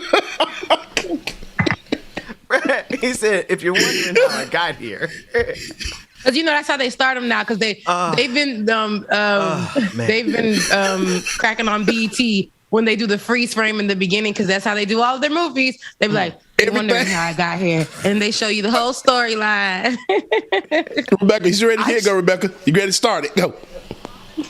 Look at him. At this point, I knew. No. But my question is how do you understand what he had to go through? Do you understand he had to go and get all the cell phone footage from everybody on the block in order to compile this? Because there's about at least 7 different angles of cameras that he got in this story. I'm sure he probably didn't have to go too far. It was World Star and everywhere. This video was everywhere, so I'm sure that they probably all sent it to his ass, or he just pulled it up when he saw it online. Because I know everybody posted it. And somebody put together everything. If it wasn't him, like you were saying, like, well, yeah, I wonder how I got here. And it was all the shorty's fault. What was it, her? Or that's what he said. So he just ran up on my shorty and hit her. But what did the shorty do? I need that information. Does she know a guy in the group? The backstory. All I know somebody in the group. What was going on in this group that they wanted to target her? How did we get here? I need that information. But he said shorty was got me in some drama, shorty. How? What happened? What led us here? Why did the guy come and feel like he can put hands on Shorty? I really would love to know. And you already know when she was probably wilding, and the whole time she was going off, he was probably like, "Man, come on, you just gotta stop. You see all these dudes out here. We ain't from around here, right? We ain't from around here." No, chill, shorty. He was like, "Man, I'm about to get jumped because of her. I can already see it coming." Man, listen. He said. So you gonna let them talk to me like that, babe? That ain't right. What my man right chill, here. Shorty, chill. Chill, I got this, shorty. Chill, I got it. Babe, no, they talking to me crazy. And I don't like that. Go get them. They already done and it was at this moment that I knew I was about to get my ass whooped. Right. No. Hang on. You know when I knew I was gonna get my ass whipped?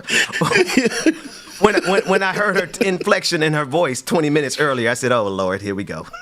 I knew it was going to go down this road 20 minutes before. Like, so did this. Shorty always got me messed up and involved in some drama, yo. Babe, let them know we got people. Like, why you standing there? Let them know we got people. Rebecca, this man had.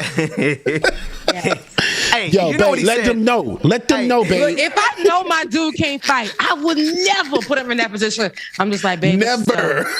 Hey, but clearly she knew he could fight because there he is. No, because there's a lot of girls out here. No, it's a lot of girls out here that want their man to always put. You got to know what kind of man you got. You got to know if your man got good, like mouth, like he's in, like he. You got to know if your man, will disrespect somebody in different type of ways. Like just pull up in the nice car, right, and just leave them in the dust, right, and let them know we out here with money, baby. We don't fight. Or if you got a man that be like, he pull out the weapons and just show them, right, just show them, and then you got those who really just are just not that type. They don't like conflict, physical conflict. It's not their thing. Hands, they don't have those. Okay, so they are just like, you gotta know, babe, just sit this one out. Nah, but he had to reevaluate his whole relationship on the car ride home, because I know he was thinking like, hold on, you don't have no respect for me. You don't have no respect for my safety. You out here just putting us in harm's way. Hey, somebody grab the gif of that scene from Game of Thrones where the dude was standing off against the entire army. That sister had that brother fighting the entire block on her behalf. The whole block. I got more videos. They better not be fight videos. No, it's not a good that story. I mean, honestly, it's got I think it's at 1 million views since last night. So the story itself is considered to be the best Twitter story ever. So that's that. I want to play a clip of former presidential candidate Andrew Yang as he is announcing a new party called the Forward Party. And the reason I want to play it is because he and I had a conversation on Twitter last night that I think is going to be interesting to the audience. Let's play the clip. Hey everyone, I know you heard about Andrew Yang and the Forward Party, and I'm here to tell you actually what it is. It's probably not what you've heard. What we're going to do is actually solve the problems that are literally driving us crazy. What am I talking about? Right now, we have this two-sided duopoly that's just clashing and clashing, and you may love one side more than the other, but you have to face facts that this system is not working.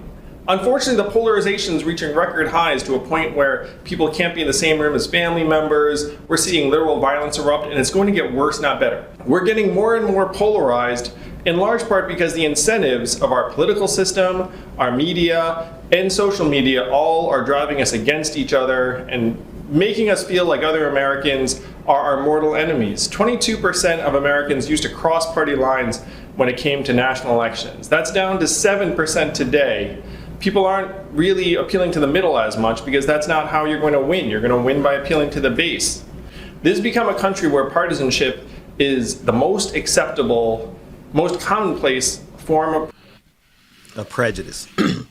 My bad on that edit. The last thing he said was that partisanship is the most acceptable form of prejudice. So anyway, before we give commentary on that, he also said the following on Twitter. Dwayne, if you don't mind running the next clip. So he said this on Twitter about something he calls radical centrism. It's the clip in there. There it is. You're giving radical centrists like me a home. My response was, would love to discuss with you the implications. Okay, I totally did not do this right.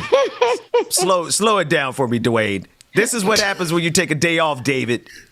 Run it back. I gotta do it Run it back and sometimes pause to prove it. some things. There's things that need to be proven from time to time. Oh, see what white people get them a little power. Dwayne. Why everybody get a goddamn day off except us, bro? I know, You right? notice that shit stuff with me? I'm pretty sure that was my first day off in Dwayne like had a 2 day or off. 3 months. Dwayne had a day off. Was it last week? I had to take that. It was, That was look, like Yeah. he had to take that. You, he had to take it. But you don't have to take it. They paid you to come. They didn't give me $1, so I stayed right in my bed, covered my body up, tucked myself in, rested very well. So even if I wasn't granted the day off that day, y'all wasn't gonna see me. So y'all were just gonna be stuck. It just won't gonna be no show. Y'all see this? Everybody, y'all see this in the chat? You would have had to went to the old Take down the B-roll. Take down the hell I do got potty mouth. We would have had to went to Call the me old poo-poo format. mouth. Poo-poo mouth bubble. Hell, I ain't got no damn day off. What the hell you think I'm gonna have? Clean mouth? No. But, okay, I digress though. So anyway, you can let me just put this out there. You can take whatever days you guys are designated off. Take them damn days off so y'all don't gotta be up here complaining. Okay, Yeah. nobody got time. But just take your day next time. I got you. It'll be DJ Dwayne, and we might get flagged a couple times, but yeah, we gonna have some music every day. Don't worry. You know, Dwayne would take over for you, Bubba. Dwayne would take over for me too. So we good. Yep, I enjoy when Rebecca not here. I get to shine on them days. Right, Dwayne be able to come on camera, be able to talk with her, everything. It's like Rebecca is like the principal, and she come in cracking the board. Y'all remember the paddles? Did y'all ever get paddle in school? No, just me. I'm old. Never mind. Damn. Yeah, we didn't get at the babysitter. They used to beat us, but yes, yeah, corporal punishment was a real thing.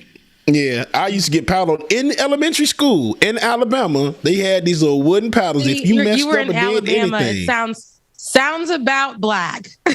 Sounds about systemic. Sounds about country as hell. Yeah, it was no child abuse. Let's call it what it was. They were beating our ass in school, and the parents was okay with it. They called my mom and daddy Well, after if it your was parents were okay with it, is it still child abuse? I'm just kidding. It's still child abuse because even I don't. Shout out to my mama, my daddy. They was whooping our behinds every single day. It was with every object in the house, but shout out to mama and extension daddy. cords, house shoes, sandals, Ben, bring your mother sucking self back on this damn screen, Ben. You think you slick? You had to call him out. Why? Because Ben, are you beating your kids? Rebecca. Okay, let's get back on track. Rebecca, your story's next. before the swear jar is full and wait a minute. Damn white man, because he know it was true. Nobody got a job. They get uncomfortable because those white kids wasn't getting beat like that. Okay, so they get kind of uncomfortable. That's why they the way they is now, because they didn't get their ass whooped. David is just trying to protect. David is just trying to protect everybody. Trying to protect everybody and make sure we all get. Y'all are gonna have a permanent day off. Oh man. Don't say that. Right, David? Don't say that. Don't put that in the universe. Oh man. Child, what you mean, man? What you mean? We are independent. Oh man. Thank y'all. My God, today. Would it be too much if we played those sisters singing on the? Would that be too much? Can we play that again? Oh, on the stairs? Because I just have no. Because black laughter is beautiful to be honest. Oh my God. It really is awesome.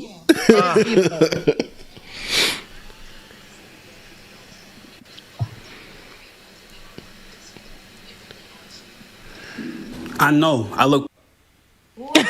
Wait, not that one. What? It's a lot going on. You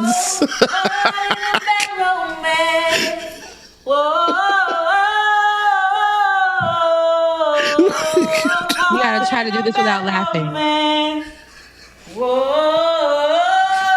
That's what this is, Rebecca? It has to be.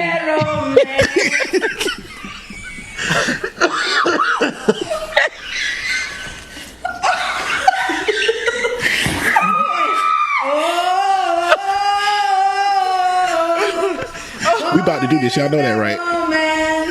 Yes. I know.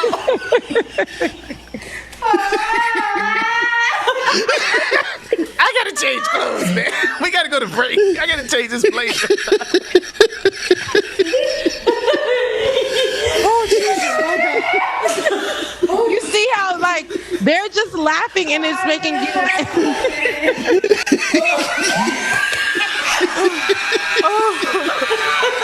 I got a headache. My head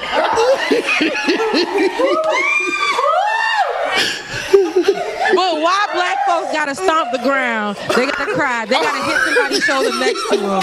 They gotta use their shoulders to prevent them from laughing. Either that, Why they gotta scream? They thigh up. They tip their thigh up.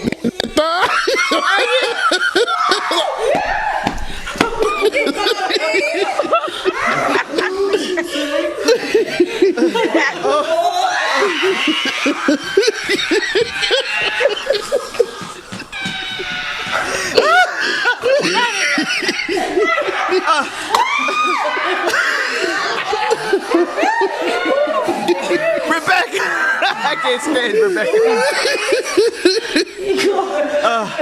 Okay. This is the thing, y'all. When black laughter is really infectious. I really think they were trying to get through it, the challenge on TikTok, without laughing. So it just wasn't. They couldn't do it. They just couldn't do it. It was funny as hell. Oh my God. Oh my. Okay. Why we We gotta about to try laugh it like real that? quick. Okay, let's try. Right, we gonna try it. Okay, y'all ready? I'm started off. Wait. So people don't think we're absolutely certifiable. Put the sisters up on B-roll so they know what we doing. All right. Dwayne and David, y'all going too to make it better. Okay. Oh yes, David. Y'all ready? Shit, you lucky I ain't got my gift for this from Monk from The Wire. All right. Already. Hey, you know Okay. it's $100 per first.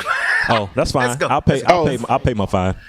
No, Hey, you got mine, Dwayne? Pay mine too, Dwayne, because I know You I'm didn't say the full Thank you. I word. appreciate You didn't say the full word. None of you guys said the full word, but you know better for next time. Stop playing on the show. But go ahead. Okay, yeah, ready. Put the sisters on the screen, and It's already on there if you looked at the screen, man. away we go.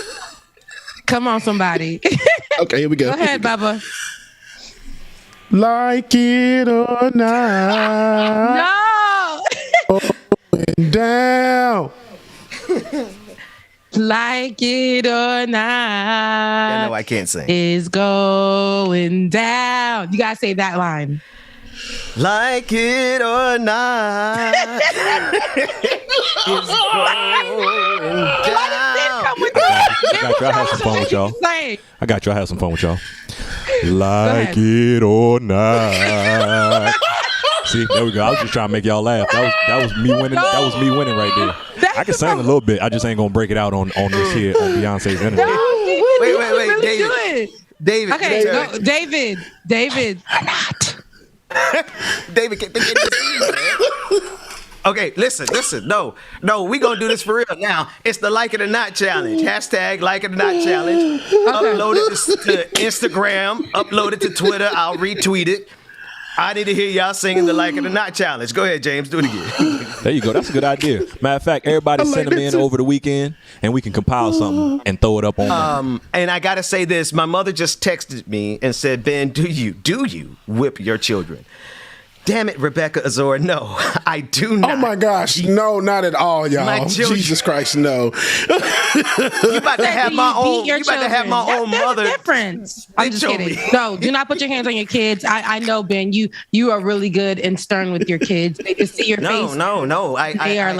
We reason. We they're logical creatures. I feel sorry for whoever they date. Okay, Like It or Not challenge. Go ahead and do it.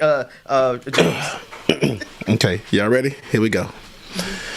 Like it or not, it's going down. Stick. Like it or not, it's going down. Mm-hmm. Keith Sweat. Like it or not, it's going down. Very nasal. Dwayne. Like it or not, it's going down. No, where's Dwayne? Right. You can't never do shit right. Like You can't do it or nothing right. not. Whoa. Y'all are just doing just fine without us. No, David, where are you on this? Yes, David. David. Look at that. Some kind of ally you are. No joke. All right. David, Somebody said they need a trucker David, it's bubble just version. singing. David, are you afraid to just sing? It's okay. Yeah, I you don't won't be sing. in No, I don't sing. No one knows David, I'll what you sing look with- like They when can't even see you. your face. They can't even see your Nobody- face. Hey, everybody sing Still, together. I don't sing. Okay, no, everybody gonna sing Like It or Not together, and then we'll cut off. And David, you just keep singing. All right, you ready? Okay. Okay, yeah, ready? Ready? Here we go. 2.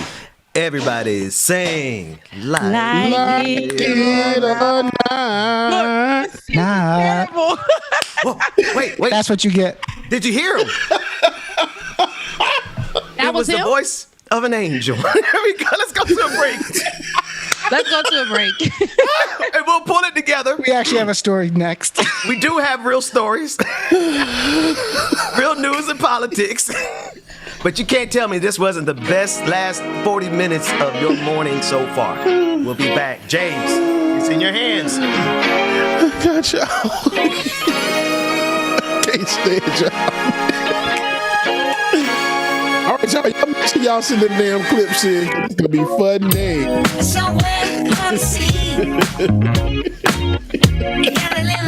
And to let y'all know, the Benjamin Dixon Show in the chat room is David talking about save me, y'all. Oh man, Savage Sweetheart, the sleazy quartet. And because David is not gonna make a fool of himself on Beyonce. Environmental Coffee House. Good morning, Brother Bryce. Good morning. KFC said he wanted to hear it in the trucker bubble voice. Like it or not, it's going down. Like it or not, y'all stick around. Oh, Rebecca is here.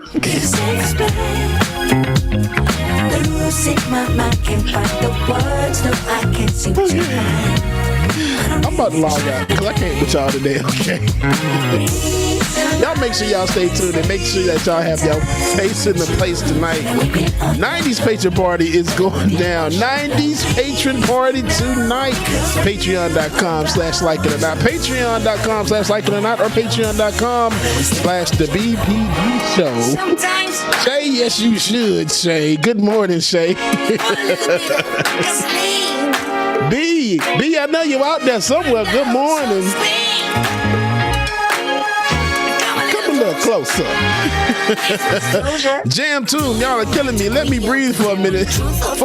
Together, please. Yes, Jam tune. Good morning. Oh my gosh, man. My stomach hurts so much right now.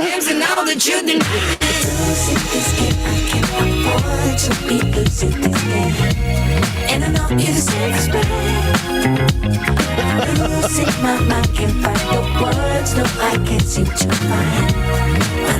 Miss Newell, good morning. That's okay, Miss Newell. I might stuff, so it's okay. They'll be all right.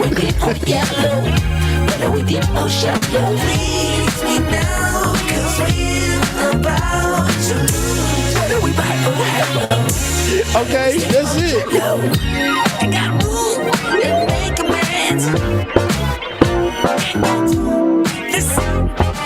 Brother Lateef, what's going on, Lateef? Good morning, sir. She's got a million things to do today, and you know she's gonna do them. There ain't no doubt. I'm right back. She's got a million problems. KFZ, I got me a sleeveless leather vest, too summer that I'm gonna put on. There go, B. She popped in the chat just in time. She's all about it, yeah, she walks on it, yeah. And yeah, she does it. I know, Mara, it look lemon yellow, but it's actually like a cream color. It's my light going in and out, in and out, in and out, in. No? Okay. So don't despair. She's got what you want. She's got what you need. Be like came right on cue, like right as the song came on.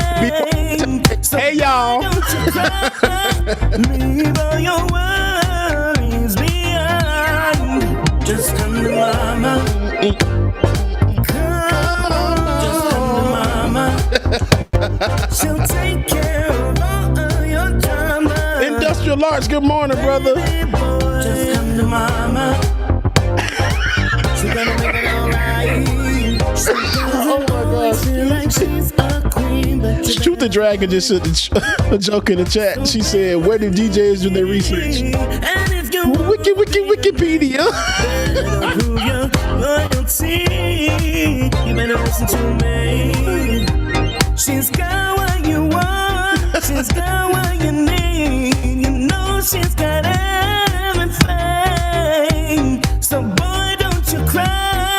Leave all your worries behind. Oh, yeah. Just come to mama. Come on. Just come to mama. She'll take care of all of your drama. Baby boy, just come to mama. It's Ronnie on the line. Yeah, I know she's stressed, but I gotta say that makes me even more impressed. Cause she juggles it all and does it lovingly. And on top of it all, she keeps on loving me. Her eyes, her lips are my desire. She sways her hips and I'm on fire. Yeah, I love her from every angle, but I don't wanna tell her a thing. Just come to mama. Come on, just come to mama. She'll take care of all of your drama. All right, y'all. Here we go, y'all. Welcome back to the screen. Ben and Rebecca. Yeah. Y'all saw that chat that David just put in the Slack. No, what he said? He cussing us out? He would pick the one comment in the audience that's gonna be like, what did they say? Tamara said, David is an angel to put up with some of this ish. To point out the one comment.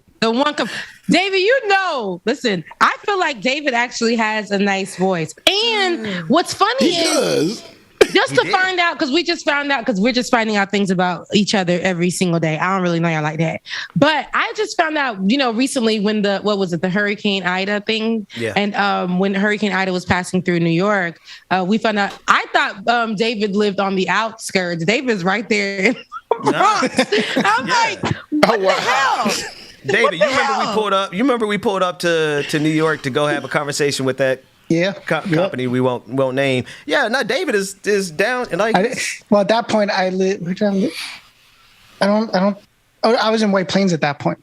I was in White Plains is upstate. Yeah, I wasn't in the 5 boroughs at that point. But you're in the Bronx right now, which is very interesting. Yeah, it's wait a minute, you had to travel. You traveled up there to come see us, man. Well, it was like an hour, 45 minutes. Not that, it's basically par for the course no matter where you are. All right, listen. This is not going. We're not going to turn this into Celebrate a White Person Day. But David's been rocking with me. Get off of look. Now I'm like, get off of David's back. I'm trying to really include him and make this a diversity and inclusion moment right now. No. I just want to hang on. Let me just get my truth. David has been rocking with me since before, like probably since episode 2 of the Benjamin Dixon Show when I was in my orange room. So I didn't know you even traveled that day. I didn't know you traveled that far. I thought you were in the boroughs at that time. I'll just say St. Progressive.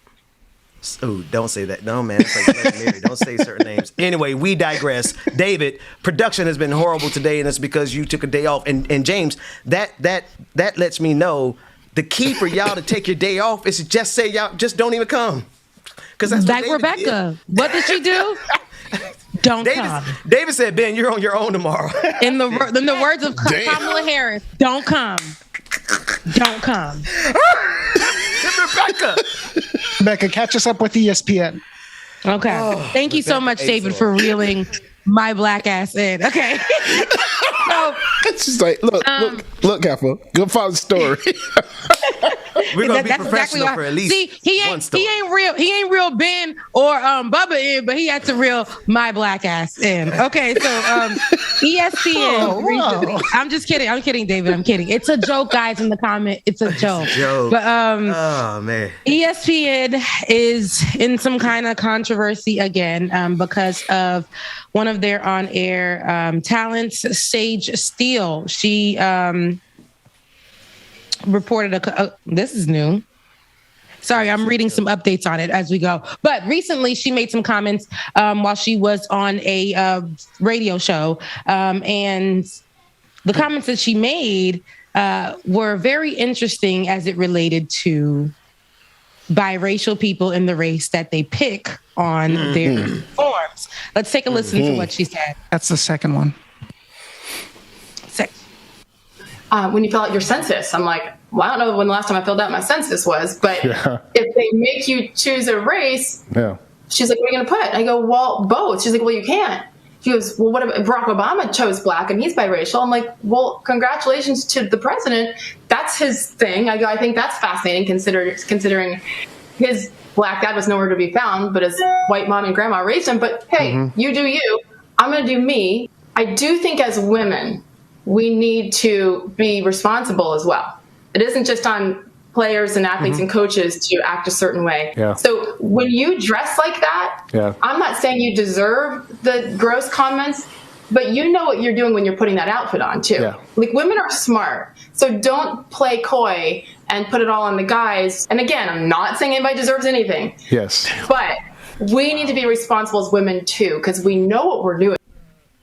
Wow. There's so much that happened in that whole thing. I wish we would have broken up that way. But starting off with the comment that I made, we don't know why she's okay. So she's talking about race. Day off. Go ahead, Rebecca. Yeah, I did take a day off. When I take a day off, ain't no news for me, and it was very nice. But coming back to it, I'm sorry for interrupting. Forgive me, Queen. Go ahead. That's okay. That's okay. I know you guys get unsettled when I'm not here, but let's bring it back in. So with the first comment that she made, with the first comment that she made, it having to do with race, and how the fact that she doesn't. Let's understand, she is a Black woman, right? In America. Like, look at her. Hair she got a little kink in that curl, okay? Right. Sis, you're Black. You're Black. You are. And I'm pretty sure on ESPN, they refer to you as one of their Black anchors or their Black talents. Right. You are that. So for you to say, and I know that you're biracial, but America literally views you as a Black woman, and whether you like it or not.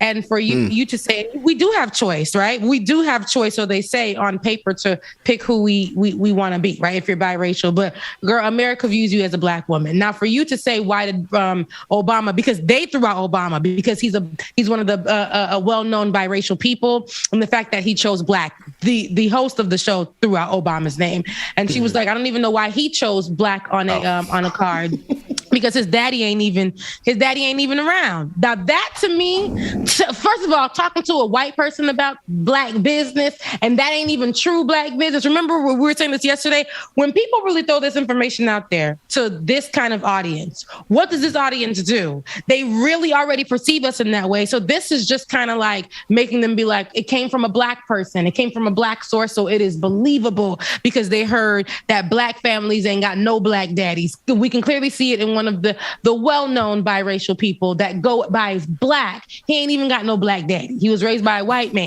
woman, so he should be going by that, which is BS. Like, the fact that I don't like that. I don't like that the ESPN person talking about politics or whatever is drug into this, and in this conversation is representation for Black folks. Secondly, she's talking about women and what they wear, and how it's not always on the players or the whatever. I think that conversation was going into rape, if I'm not mistaken, or sexual assault. Yeah. And I don't like the fact that she is a representation here. And like I told you, the audience that is listening to this is going to literally look at it and say, it came from a Black woman. And so this is something that's going to be believable. You do not speak for all women, sis. Okay. So what we can tell you, girl, you got them shoulders out. So you knew better than to be in your bedroom on camera, sis. What are you selling? What are you selling? Like that's what it sounds like. Like, that's what it literally sounds like. So for me and then her with the Band-Aid on the arm, it looks like to show us that she's been vaccinated. Yet the longtime sports network personality also contracted COVID-19. This is from ESPN. Sources told the Business Journal. Listen, they said that her not appearing on air goes beyond her diagnosis, though. The Business Journal wrote, both ESPN and Steele thought it was appropriate for her to take some time off. Of course, this is going to be paid, but it was her comments. Now, here is my issue with that. Every time we see some people speak up on the network of ESPN, right? It's usually when the men speak up, there's not much that we see happen to them when they are on ESPN. Men speak up on politics a lot. I see white men. I watch the damn whatever ESPN shows come on, and I will watch these men, mostly white, say something referring to politics or say something out of bounds. So I'd be like, are they serious when are they seriously mixing the sports and politics thing? And they're saying these, comments and all this stuff, but they're okay. Even some of the Black anchors or Black personalities or talents on ESPN will say something and it'll be okay, right? But when these women of color, and I'm not saying that Sage Steele was right for her comments or whatever the case may be, but I will say ESPN on this one. Every time a woman of color speaks up or around any conversation of politics, what we see is they are reprimanded like nobody's business, right?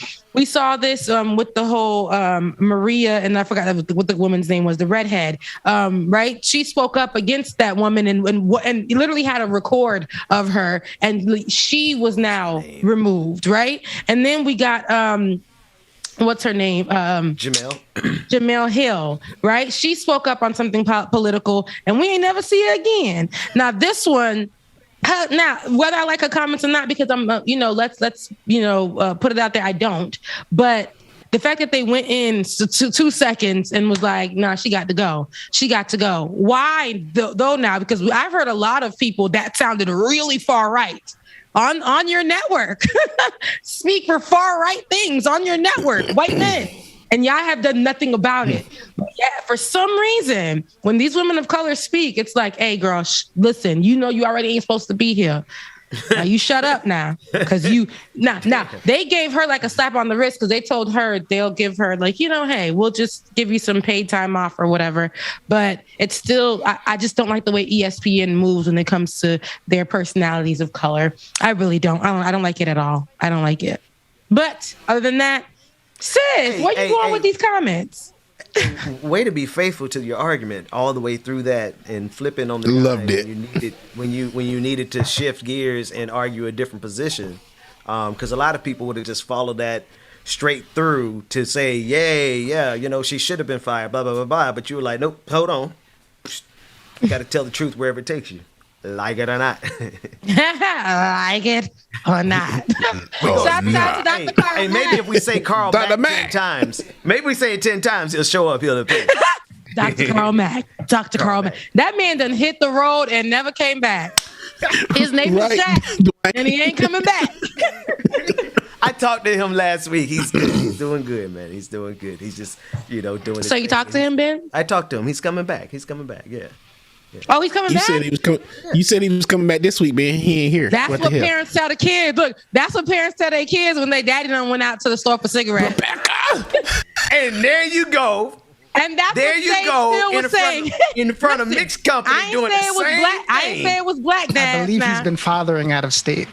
Doing that thing with his college age son. That was a really poorly timed comment. I ain't say it was black. I ain't say it was black dad now. That was a really poorly timed comment, David. Oh man. But no, not fathering out of state. I'm gonna use that one. He's fathering out of state. It's just fathering out of state. I did finish it, but I don't think you heard me. Y'all are out of control today. What is all that is the new version of your daddy went off to the war. That's it. Oh, Jesus Christ. Oh man! Oh my gosh! Out of control. This is what wrap up. This is out of control, and I just feel like at this point in time, I want no parts of this. What were you guys doing yesterday? Because this is the energy that you guys started with on the show today. So, what were you guys doing yesterday? We actually had some really great conversation. It was actually really good. We went this bad yesterday. So now you guys are bringing that same energy on today and trying to drag me in with y'all. See, the spirit of yesterday won't even a whole lot of jokes. I got to blame it on the bald-headed brothers. Listen, I just want no parts. Nah, yesterday, hold on, I ain't gonna let you misrepresent us like that, because yesterday wasn't even a whole lot of jokes. It was a lot of serious topics. The bald black men held it down yesterday. We was some educated, black, intelligent brothers on the screen yesterday. We was in our bag yesterday. Oh, y'all was securing the bag yesterday? No. Yeah. We weren't securing the bag. We were not securing the bag. We were in our bag. Yes. Okay. So I need the security of the bag to be a little, needs to be expedited. But yeah, let me start. So it's not secured yet. So you were inside of the bag, but it wasn't secured yet. Okay, got it. Securitization of the bag must commence. Post haste. So what were you guys talking about yesterday? Give me like a little bit of a. No, I had my dude Tim Black on yesterday. Yeah, and we just chopped it up about everything. Yeah, we've already gone over into the after party. Helpful. Did she do it? She let you do it like. So here's the question: Do we keep the after party open? The after party can go. This is on me since I wasn't here. I want to spend a little bit more time with you guys, and unfortunately, I got to give you guys the bad news. Don't fight me, because I really, 100% wanted to be at the after party today. I forgot about a wedding that I have to be at today. You mean the patron party? Yeah, the patron party, and I really wanted to be there because I want to do the 90s 2000 outfit. I want to do that. Unless y'all want to switch it to Saturday, I could come on Saturday. You scared the hell out of me, because I thought you was about to say that you got to go back in the office. But that's cool. If you missed the patron party, I'm cool with that, girl. I would never say that on air like that. I would never drop that like that. I would tell y'all first. Because I probably would be crying or something. Was your heart palpitating? I'm like, oh Jesus, bro, you don't understand. I was about to walk out. About me. You guys really care about me and my well-being. My heart skipped a beat. I really appreciate that. No, we are not. That's like the third time she's done that to me. Yes, Dwayne David. Hey, this came from the chat partially, but on Thursdays when Rebecca's not here, we got to make sure that it's only bald black guys. And Thursday's show is going to be called The Bald and the Brilliant. Oh, I can roll with that. I thought you were going to say. I kind of like that. Yeah. I thought you were going to say the bald and the beautiful. I was going to say, hold on now. No, we don't want to go that far. But the bald. Well, and the she's brilliant. beautiful though. No, we're not talking about you. This song ain't about you. You ain't here. But no, they are because here it's on Thursdays. Yeah, you ain't here. Oh, Thursdays I'm not here. Yeah, see, we making plans. It's for not without about me. you. Okay. Goodness gracious. Y'all do know that y'all are my therapy. That's right. Laura Stroud in the chat said a wedding tonight. Rebecca No, Azor. seriously, it's cheaper. No, it's cheaper on Fridays. If you want to see the clips of the wedding, since I think I'm lying, just follow me on the gram. You already know what's up. You'll see me in my stories, and you'll see me like really cute, and having drinks and celebrating love. Now, I would love to be. I forgot all about this wedding until I got the reminder, and yeah, I promised her I'll be there. So I have a secret too, because I forgot all about the pager party, which is funny as crap because I've been plugging this pager party every day this whole week. And here it is. We like, we're going to the haunted house on Friday night. Yeah, we're going to the haunted house. I done bought the tickets, and then Q was like, how you going to go to the haunted house and you had a pager party to do? I said, man, what the F word? But it's cool because I can use them for tomorrow night. So I'm good. Okay, man. Hey, man. Hey, man. You guys like playing with emotions. Oh my God, you had me on the edge of my seat the whole time. I'm like, how does this work? Man, I've been blowing it up all week. Because I'm about to go throw this behind in a circle at the haunted house party. Okay. That's what I thought you were saying. And y'all know me. As much as y'all talk bad about me on air, I would have been like, okay, James, no problem, man. We'll work it out. Let's send an email out to all the patrons. Let's reschedule. I want to be there though. Like I feel like y'all should do it on Saturday, but that's just me. See, now my Saturday already booked. Now We'll have to do another 90s, and we can do 80s and 70s too. Okay, so do the 80s and 70s. I like the theme. I like When the y'all gonna do themes the 80s, because 70s? it makes it better. So just so that there is no confusion for anyone listening, watching, or observing, it's still tonight. The patron party is tonight. Yeah. It's tonight. Patreon.com/like it or not, or patreon.com/the BPD show. Either one gets you access to the club. Go ahead, Rebecca. I have really nothing to say. I'm just gonna kind of like. You just cut me off for no reason. Good, my God. Yeah, no, well, you've been cutting me off all show. Don't start. Ooh. Now, what I will say is I will check in. I will check in on probably because I'm probably gonna be home a little later. So I will check in after if I am not intoxicated.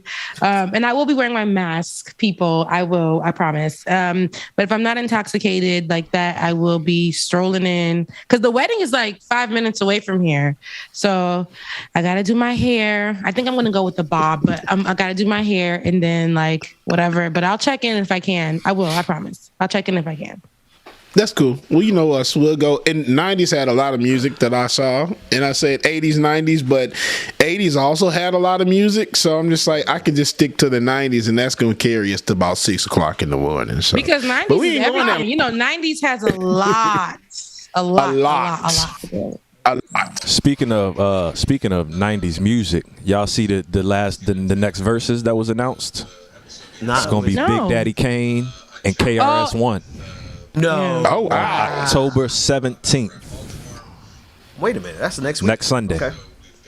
Wow. Nice. Okay. So here's a funny story. So Big Daddy Kane, she's got a story for you. So at my university, the most illustrious university in the nation, sitting on the highest of 7 hills in Tallahassee, Florida A&M University, the best HBCU in the nation. But at that university, my professor was Play from Kid and Play, and he created this. Oh wow! we had a class called the Architects of Hip Hop, and they teach that class over there. And he was the guy that brought that course to us. So shouts out to Play, but he was my professor, Professor Chris, and he built this whole thing. He was like, we're going to take a couple of, elite students at the HBCU. And my name was mentioned among those elite students. And we gathered together and did this Architects of Hip Hop show. And the person that we interviewed was Big Daddy Kane. A lot of us in the room heard of him, heard his music, but, it wasn't our age group. But I can honestly say, hearing him talk and just his swag and all of that, it was like Daddy K. It was such a moment because we were taught a lot though. Like he just kind of spit a lot of facts, and he was just so cool about it. And that was a moment I would never forget. That and I was a part of the production team for that particular event. Rebecca was trying to have him change his name to Sugar Daddy Kane. I don't know. I was like 2 years old. He still was looking like a grandfather to me, but it was a beautiful moment. Now I would probably be like, "What's up? They call you Daddy Kane." No. You gotta put the Big Daddy in front of it. Don't disrespect because they call you Big Daddy Kane. Big Daddy Kane. Big Daddy. Hey, Big Daddy. Wait a minute. We didn't cut off. We're still public, folks. Oh yeah. Oh, so I say all that to say, Patreon.com/like it or not. Yeah, but I say all that to say, actually, Ben, I say all that to say, yes, go to patreon.com/like it or not, become a patron today to get these moments in the background, because right now we're very light. We would be a little bit more hair laid down, flowing draped down the back. But right now you're getting just the bun. But listen, I say all that to say our critical race theory has now become something about teaching people, just teaching Black stories or whatever. And it shouldn't be that. It should be history, period. Right? I know that at our universities, they have to create programs, especially at the PWIs. They have to create these programs. When you go into African-American history, what are you learning about? Martin Luther King, Rosa Parks. You're not learning about Fannie Lou Hamer. You're not learning about her connection when it comes to voting rights, right? And now the conversation online is taking critical race theory to some kind of end of like, Black history. Well, Black history is history. And we have to understand history in America literally was built off the backs of Black slaves, indigenous peoples who this is their land. And, listen, like, do not play with the history that isn't yours. Like, we learned so much about American history, which isn't even the years of American history. When I say American history, I'm talking about what was created for us to learn, that white history right there. I mean, there's so much more when it comes to indigenous people's stories. Why don't we hear about those? Why don't we hear about, more of what the Black people did for us other than marching? But you know why they choose marching? Because they can take some of Martin Luther King's words, right? Pull those and say, well, he said the Black and the white people joined together. And now we have come where the Black and the white people have held hands. No. But what did he say after that and before that? Because that's what y'all like to do. I take that little strip. You know how y'all do in the Bible, these evangelicals, they like to take that little strip right there and make you go by that, and made a lot of slaves believe that they should have been enslaved because they deserve. They took that one little part in the Bible and took all the other parts about rebellion and standing up to evil and all of that out of the Bible, so that slaves wouldn't be privy on that. You see, this is what they're trying to do to us in America. I love that I went to my HBCU.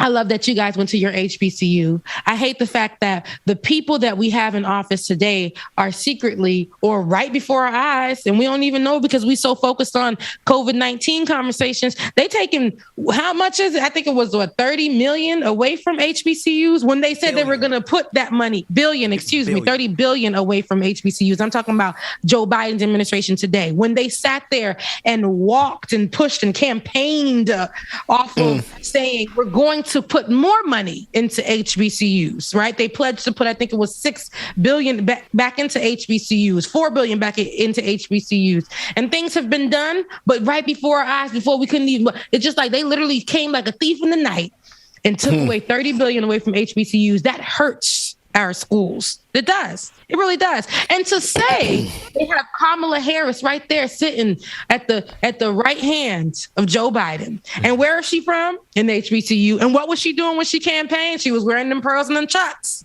She was wearing them pearls and them chucks. Why? Because she came from a sorority, a black sorority, right? She came from the Divine Nine. She represented all of that blackness. But we don't see her at all when it comes to black issues. We don't hear from her at all. Remember she said America isn't really racist?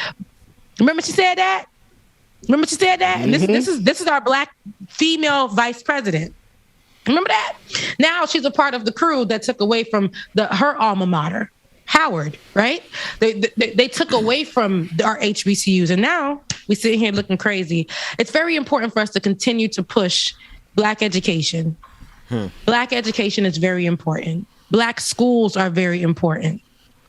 So Rebecca, it was actually, I said 30 billion, but it was actually more. And this is from Newsweek that was reporting based on the Associated Press.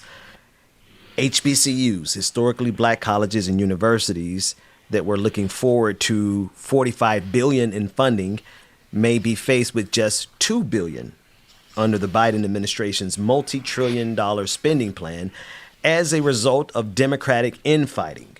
And this is according to the Associated Press. That infighting is representative of the bipartisanship that Kyrsten Sinema and Joe Manchin are trying to push so hard. And in the midst of them fighting for bipartisanship, what has snuck in underneath, and you're right, underneath the Biden administration, because they're responsible for this. If this goes down this way, and they are negotiating and they are triangulating and they're trying to get some bipartisanship, look who gets cut. HBCUs, black folks, to the tune of $43 billion worth of cuts.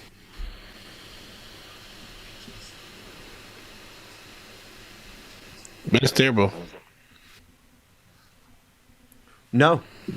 Just for everybody to just really contemplate on out of everything that we've talked about today. At the end of the day, the people who got this thing, who won the White House, who won the Senate,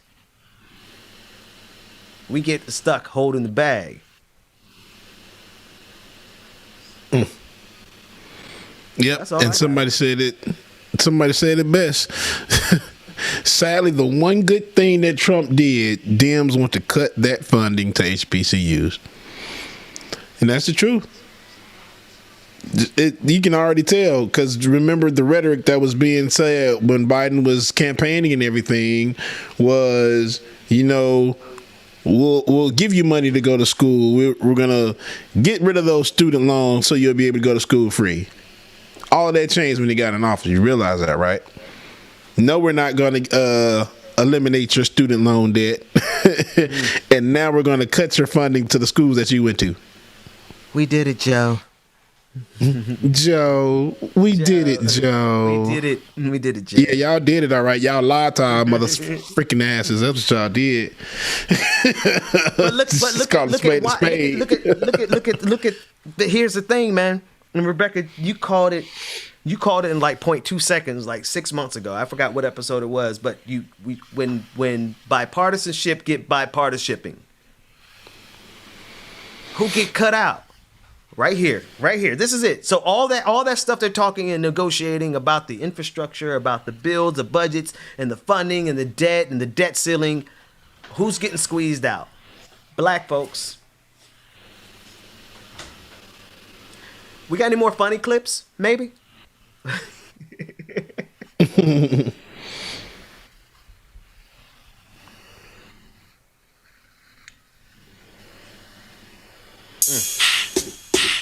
Hey, now walk it out. Now walk it out. Now walk it out. Walk it out. DJ, now walk it out. DJ, bring down the trap. Walk it out. DJ, walk it out. We at it again, baby. Hey. Yeah. Right. Listen, I've seen this video. It's a video of the sister. What is that? What is that device? It's like a bike that you can walk on? Yeah, I've never seen it before. James, I was curious too. I don't know if this is something they actually sell.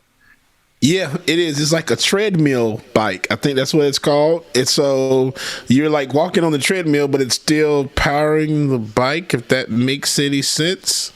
It's like you're walking, but you're walking They replaced the pedals while riding for some kind of walking track. Yeah, while riding a bike. It's really weird. I want to try that. That looks good. That looks good to me.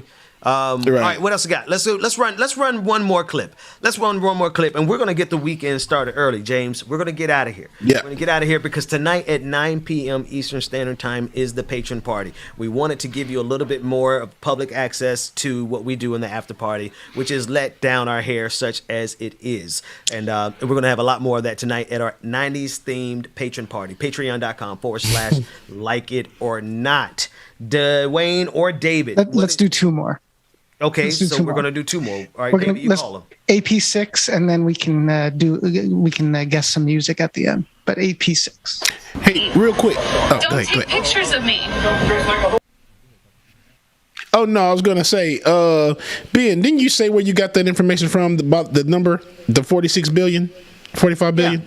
Newsweek. It's in Newsweek right now, but it's also reported by the Associated Press. What do you got? All right, Armand Williams, because he said that $43 billion is completely off target. The number is closer to $2.5 billion. No, I just want you to know that we always make sure that we do fact checks before we put any information out there. So I don't want you to. The thing is, because you said it was misinformation. No, it's not, because I don't want to get the channel flag. So no misinformation right there, sir. $45 billion is what is being reported by the Associated Press and also by Newsweek. Now, listen. Yeah, there it is. Play the video. Yeah.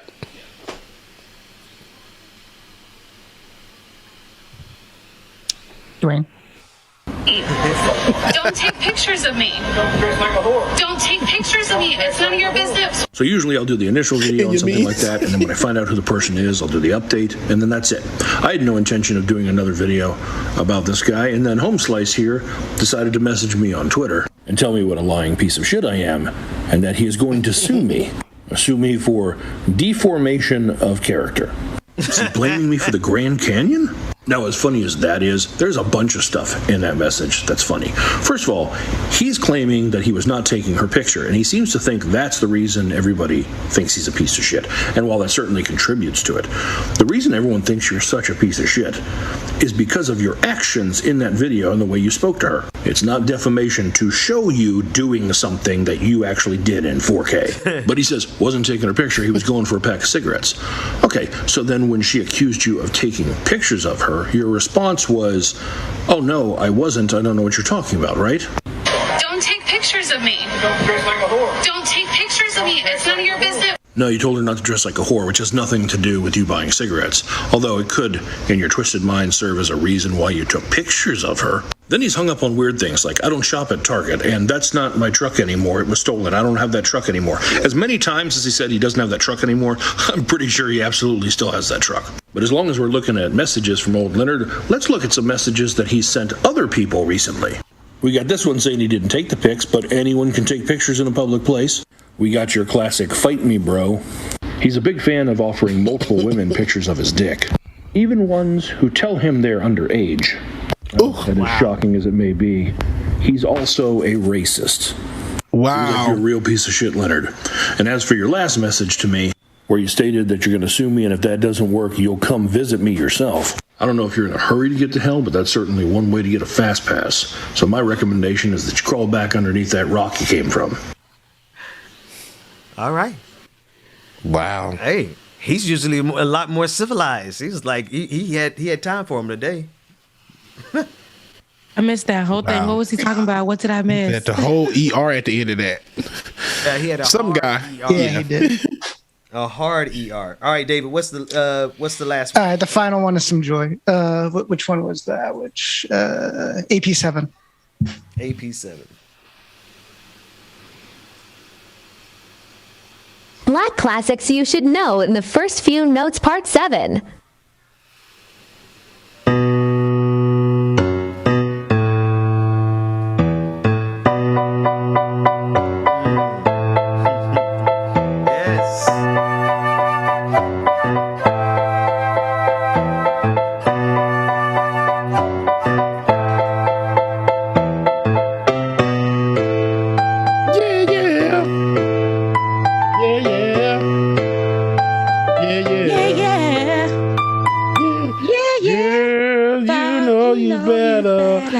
Watch out. Watch out.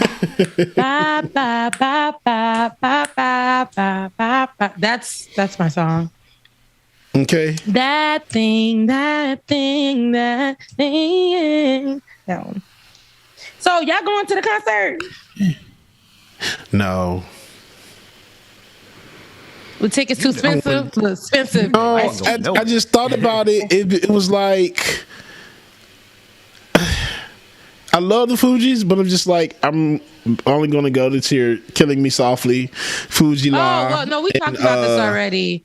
And I told you that because we don't think I don't want to hear Lauren do her personal renditions of her old songs. I want to hear the old songs like they were on that album, which will never happen. Not said until she get the masters back. Until she gets her masters. But yeah, it's just we don't know how the Lord works.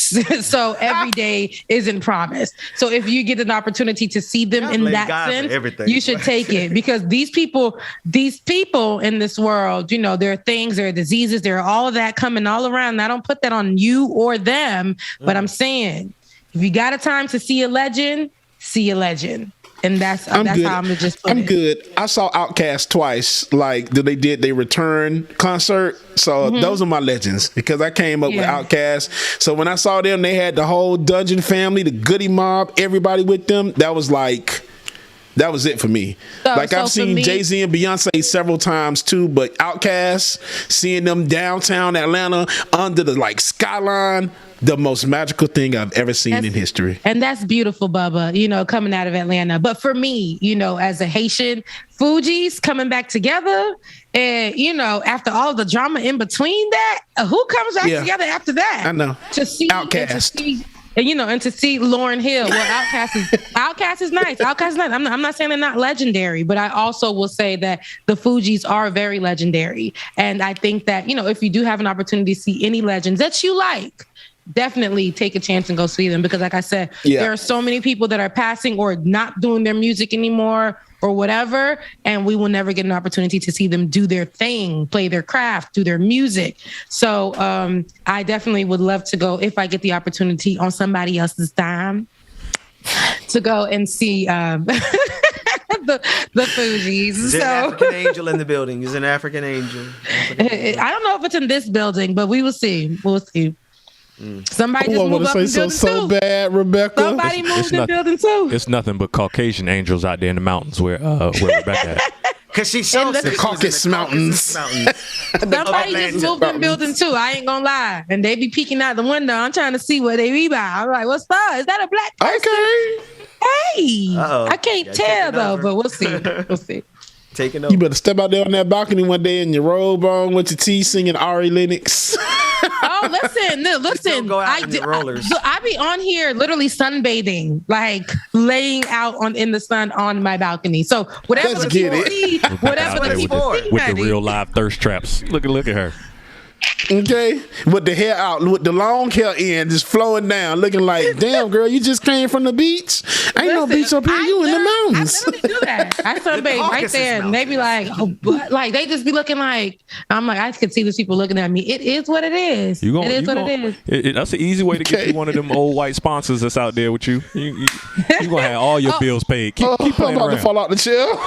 Keep playing. I'm about to be on. Rebecca Zora brought to you in part by some. Yeah, brought to you in part by Mark from 215. Mark from 215. I swear, there's a guy. We went to Kroger together. Yeah. Came back at the same time. I'm walking up my building, and I just came from working out too, so I have my workout clothes on. He gonna say, "Wow, just seen you at Kroger," and I'm like. First of all, then we walked up and on the same floor, I felt very uncomfortable. So when I went out to get my bags, I saw him standing near my car, ready to get my bags for me. Sir, you will not put my bags down. I'm going up with all 10 of these bags on my arms, and I will be watching how you coming upstairs with me. It was so awkward. It was so crazy. But he was like, yeah, I seen you at Kroger. Okay. Have y'all seen that video? I hate you.